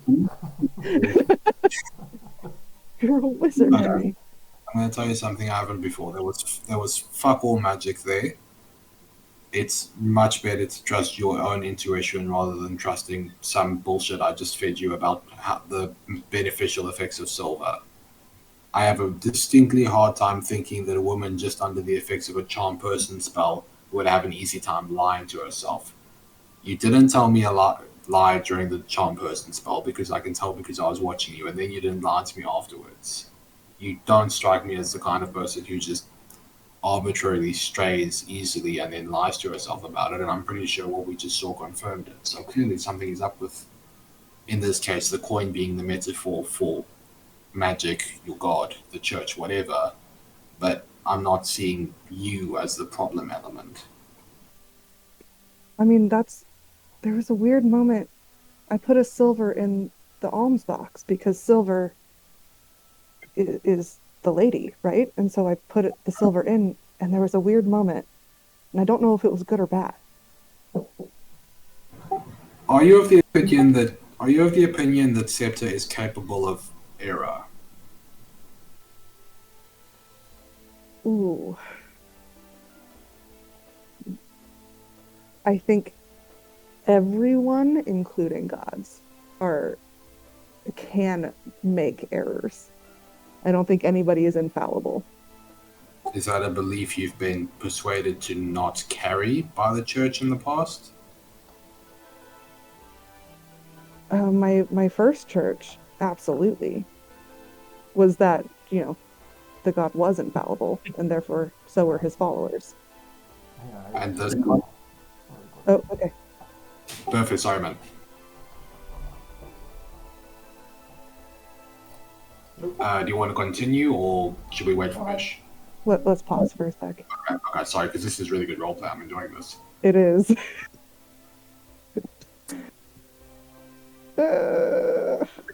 Okay.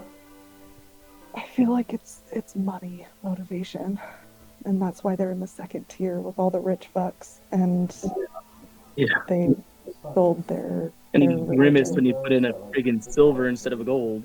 Yep, I don't know. If you can find that's what I'm thinking. Imagine if you put in a copper, he would have pooped himself. I know. But I was very particular with the silver. the ones I got for us this last time. Because silver does have, like, cleansing properties, like in real life. I was more thinking about the historical association with killing evil werewolves, spirits, shit Oh, like that. yeah. That's true. Well, It is a lot used of against- it too. Same thing with brass. People in history noticed that silver and brass just didn't Oh, yeah. really Yeah, grow rust. stuff on it or anything, so it was holy. I'm still, Yeah, I mean, there's this, in old English folklore, there's the whole thing about iron, of all things, burning fairies. Yeah.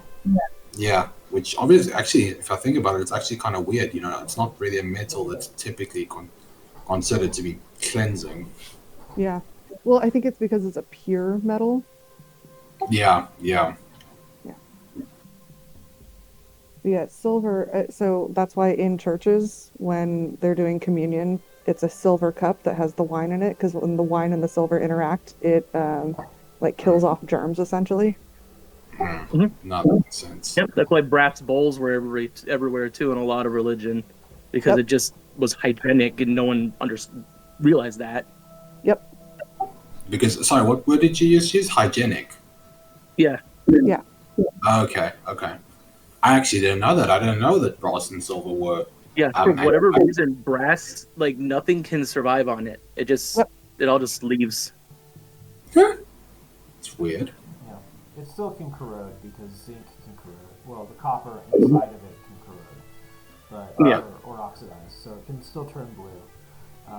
But it corrodes much less than bronze, and Yeah. All right. So I'll continue the scene where we left off. Yeah, we paused. Say to Aerith, I think you're right. The way you described your temple, I know I gave you shit about the last one, but you described these people as being very comfortable with questions. And what I saw of the, I was in there with you while you were speaking to these two. They seemed especially certain about how they were doing things, and that in itself can be a mark of somebody who's not being honest. It's not a given. It's not a And the given. whole, like, we don't want you around here until you come back in triumph because we don't want to sow discord. Like, the Yeah. truth is discordant. That's just the nature of truth. I mean, Aerith, look at we're seeing these people kicking people out who, let's just be fucking honest here. These are people who have just lost a connection with their god. Half of them would be suicide risks. Meanwhile, they're kicking them out onto the street. That, Yeah.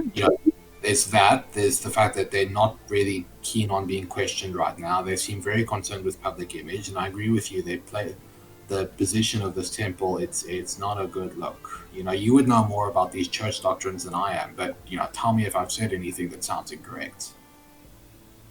No, everything sounds right that you said, and this is deeply disturbing. Have you ever heard of anything happening like this before? Do churches of Septus sometimes go a little bit rogue in some ways?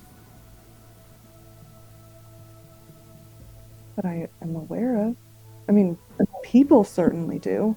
People are flawed, but I've never heard of a whole church going rogue. I mean, listen, this is gonna have to be something that you take the lead on here. I'm way out of my element, so it's Cats. But maybe speaking to some of the other excommunicated might be a good start, unless you think there's something else we should be doing. Well, didn't Everett? It was something like that, Yes. right? Edson. I should actually write that down so I don't forget it. Brother Edson.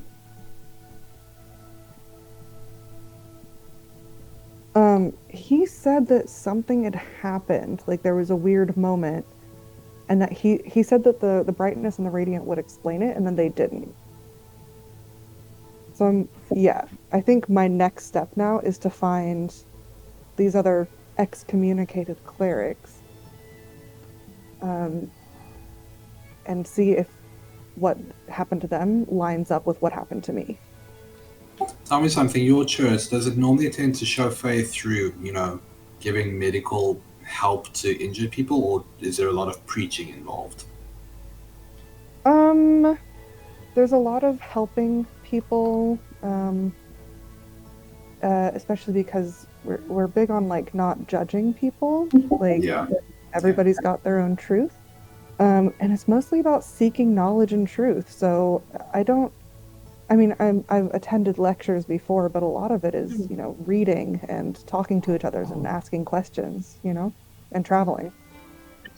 So not really big on the sermons, except as a tool of education in terms of practical matters.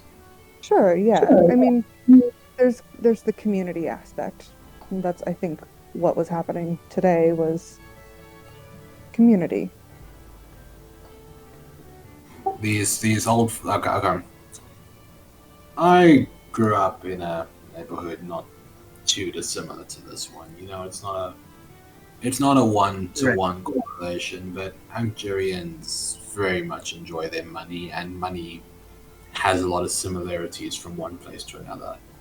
People like this love to talk and they love to gossip. It might be worthwhile finding the local clucking hens and asking them if they've heard anything not great about the local church, because I can tell you now, if they had heard something about it, they would tell you quite eagerly. That is a really good idea.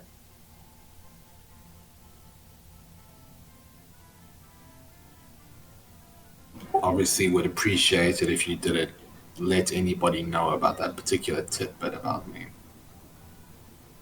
Oh, of course not. Of course not. I grew up an orphan, so I get it. Thank you. Appreciate you for that. A ward of the church. Okay. Well, And I lived in a forest. were there other lion people with you? I'll try to get. Yeah. Okay, wait. There was another live person, because I've asked you this question, and this is the first time I can focus your attention. So, are there other lion people? Yeah, a bunch of them. Okay, what do they do? What are they called? Where are they? Are they in the desert? No. Guys, I swear to fuck, I'll stab you if you don't just focus on me right now. I will actually. It's a fraud. He answered your question. You asked, are they in the desert? He said no. Just Where are your people? You know, elves are snooty, tall people who do big religion. And humans like to rape and Mm-hmm. steal and murder. Talk to me about the cat people. Tell us about fucking cat people. Some of them like to move around, but the adults where I was at, we stayed on top of the mountain. Which mountain? Who mountain? Was this a cold mountain, a hot mountain, ice, jungle? It was cold, and there was forest around, and that's where I lived. Okay, so you weren't nomadic. You just lived on this mountain all year round. Mm-hmm. Okay. I'm just writing this shit down in my little fucking book because this is the closest. This is the first sentence I've gotten out of him about where his fucking people lived. Yeah. I rolled a 6 on history, so I'm like, I don't know any mountains that sound like that. Not with cat people Well, you around know them. many mountains that sound like he described, but none with cat people. Yeah. And none of them in where him and I first met. Oh, Because give it Ogjo- 1 minute. Gotcha. Okay. Sorry. Yeah. Wait, Cat, what was your mother's name? I say it, but I say it in Leonin. Just. What was your father's name? Did you have any siblings? No. Did you have a king? Who was in charge? A king? Was it a democracy? The head monk. Okay, there was it was you people lived in like a religious order. The monastery. A religious monastery or a kung fu monastery? What is kung fu? It's where you punch people really well, like you do. I think you answered your own question then. Okay, but That was the most monk answer I've heard you give.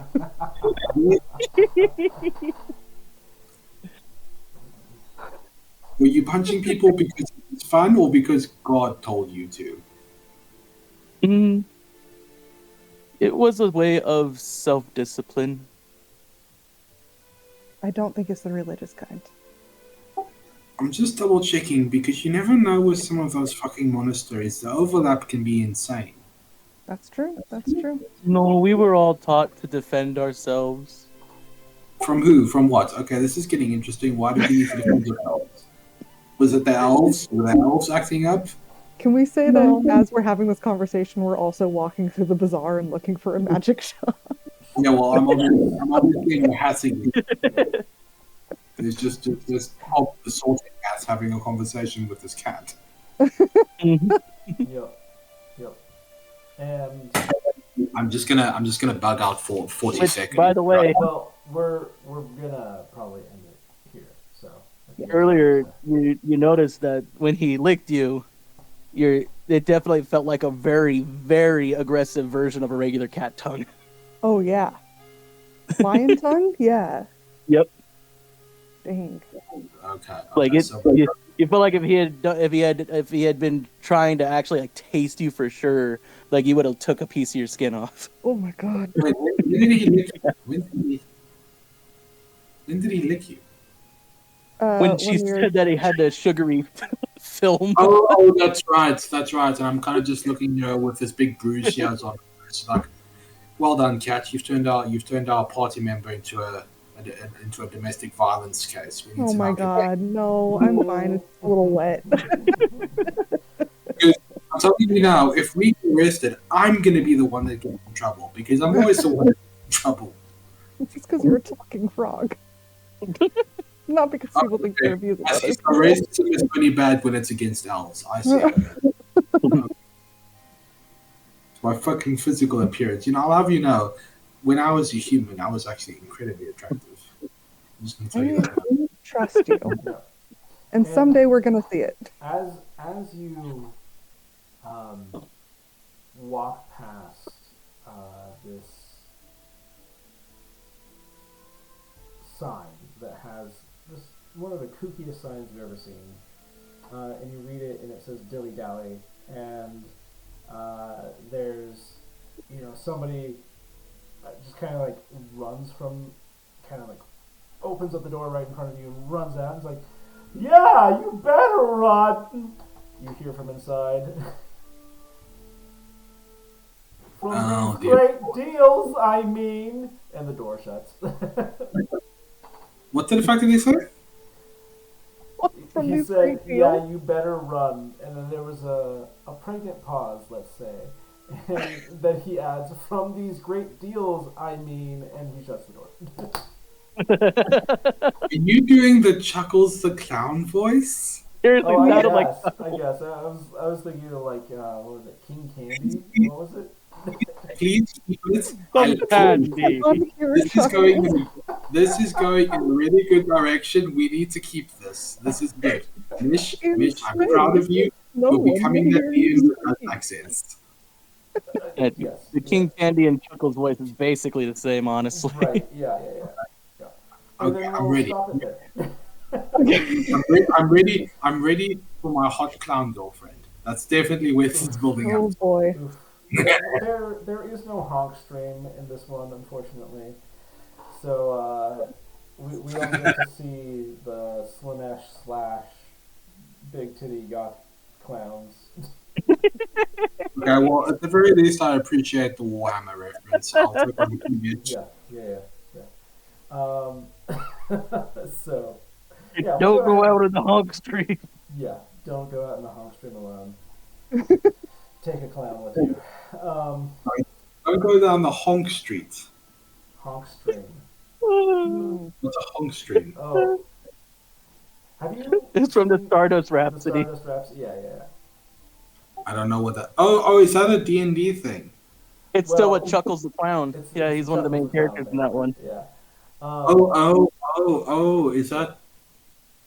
Is that where he's from? Okay. Yeah. He's originally from the Legends of Adventus when they're doing the Witchlight Carnival, Right. and Gideon Gideon was haunted kills with the him. last person he killed, who Yeah, tells him only things that You see how like hard no the one hit wants is? to know. Right. And the first thing he says is, "You know, I had gonorrhea," or was it chlamydia? I forget. Chlamydia. Yeah. The silent menace.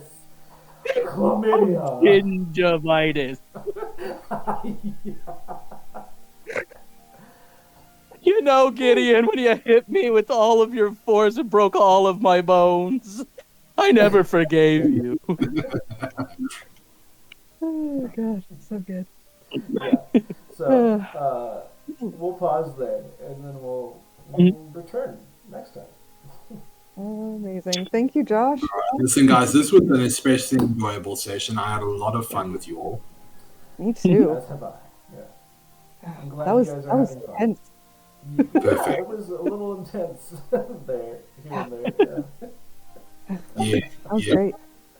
I might actually be. Yeah, I might become. We had a Yeah. cavalcade of failure.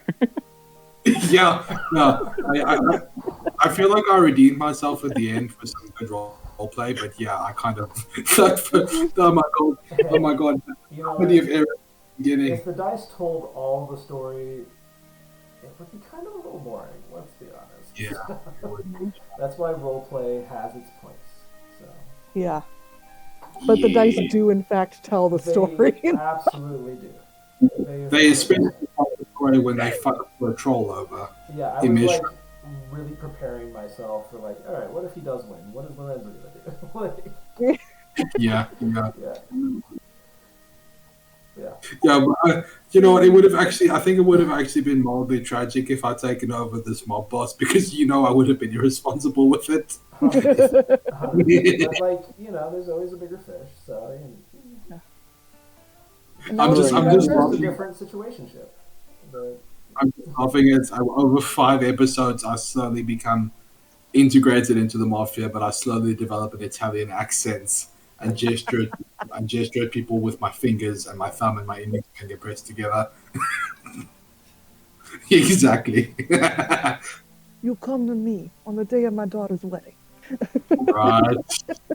Yeah. That was fun.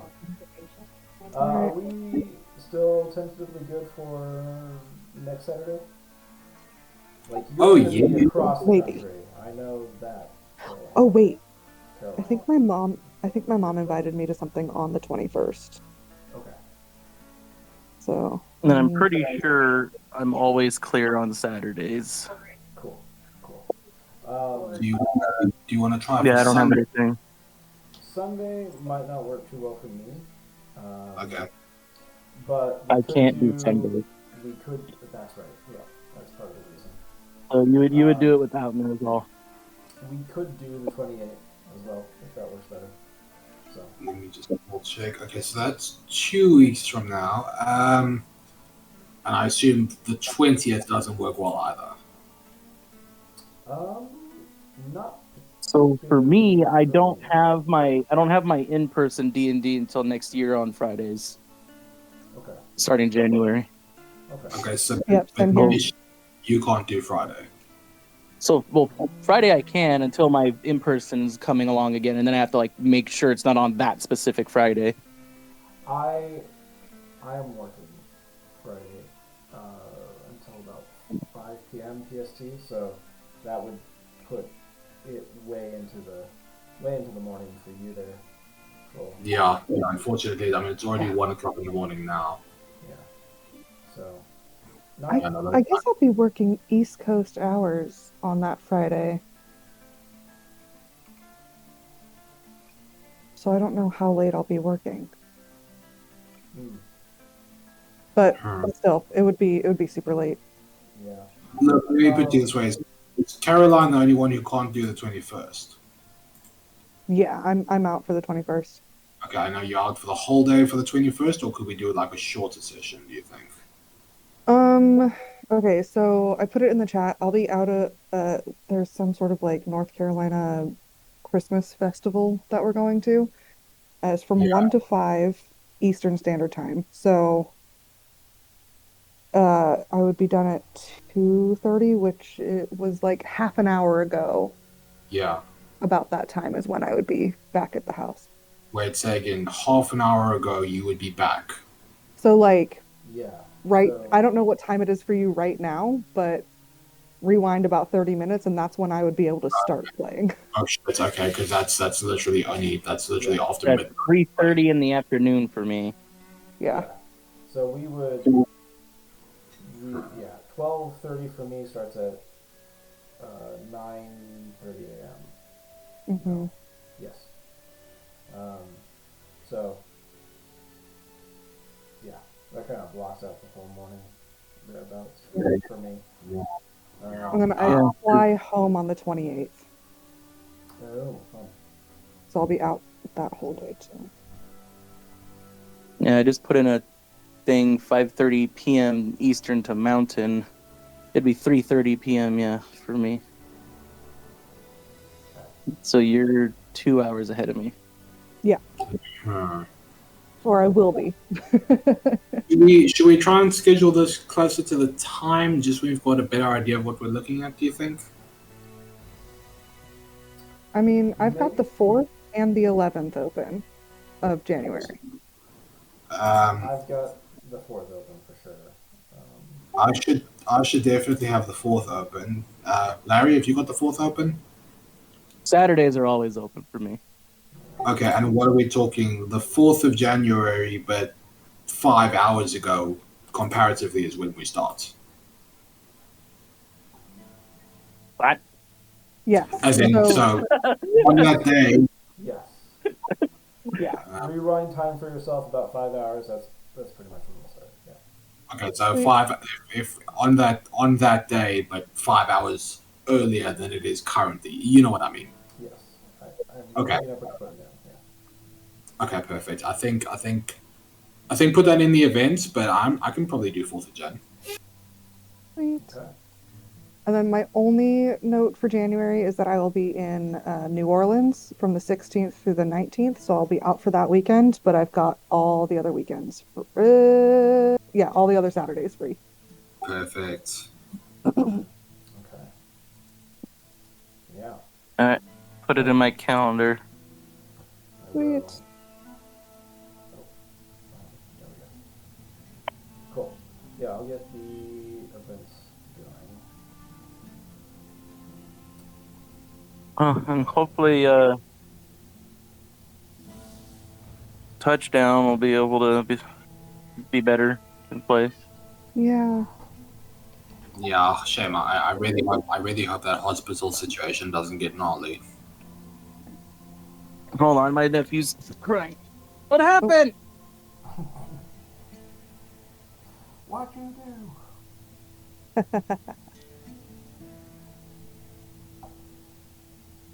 Okay, so wait, what? That's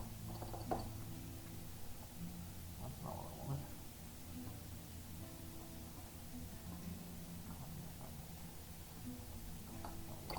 Okay, so that's what we have right now. And then you said the 11th, right? Yeah, Okay. I think so. Yeah, if we do it back to back there, that should be fine. Yeah, Perfect. kind of make up for some life happening. Yeah. And on the 10th, I'm getting my hair redone. I will say I'm appreciating the fact that it's actually quite easy to schedule with this group despite how different our time zones are. You know, something about South African groups are so because half of those fuckers drop out with zero fucking warning. It's insane. I'm starting to think we deserved it. Decided to jump over his sister from the bed and Mm. bonked his head into something, and it's got a giant knot on his head now. Oh, that's great. Yeah, that'll do it. Well, All right, let's life please lessons enjoy. learned early, so. Okay, guys. Well, both of those are in the chat for your viewing pleasure, and I'm glad that Spotify stayed playing. Yeah, me too. It was great. Oh, were you playing music this time round? Uh-huh. Yeah. Aside from Wait, that where was- one fiddle song. Yeah. Wait, where was music? Oh, I think because I don't have Spotify. Nope. No, you had to hit watch stream in order to hear it. Oh, god damn it. Sorry, man. I guess next time I'll just not hide the screen. I was just hiding it from, like, OBS picking it up. Well, no, the whole time the option to hit watch stream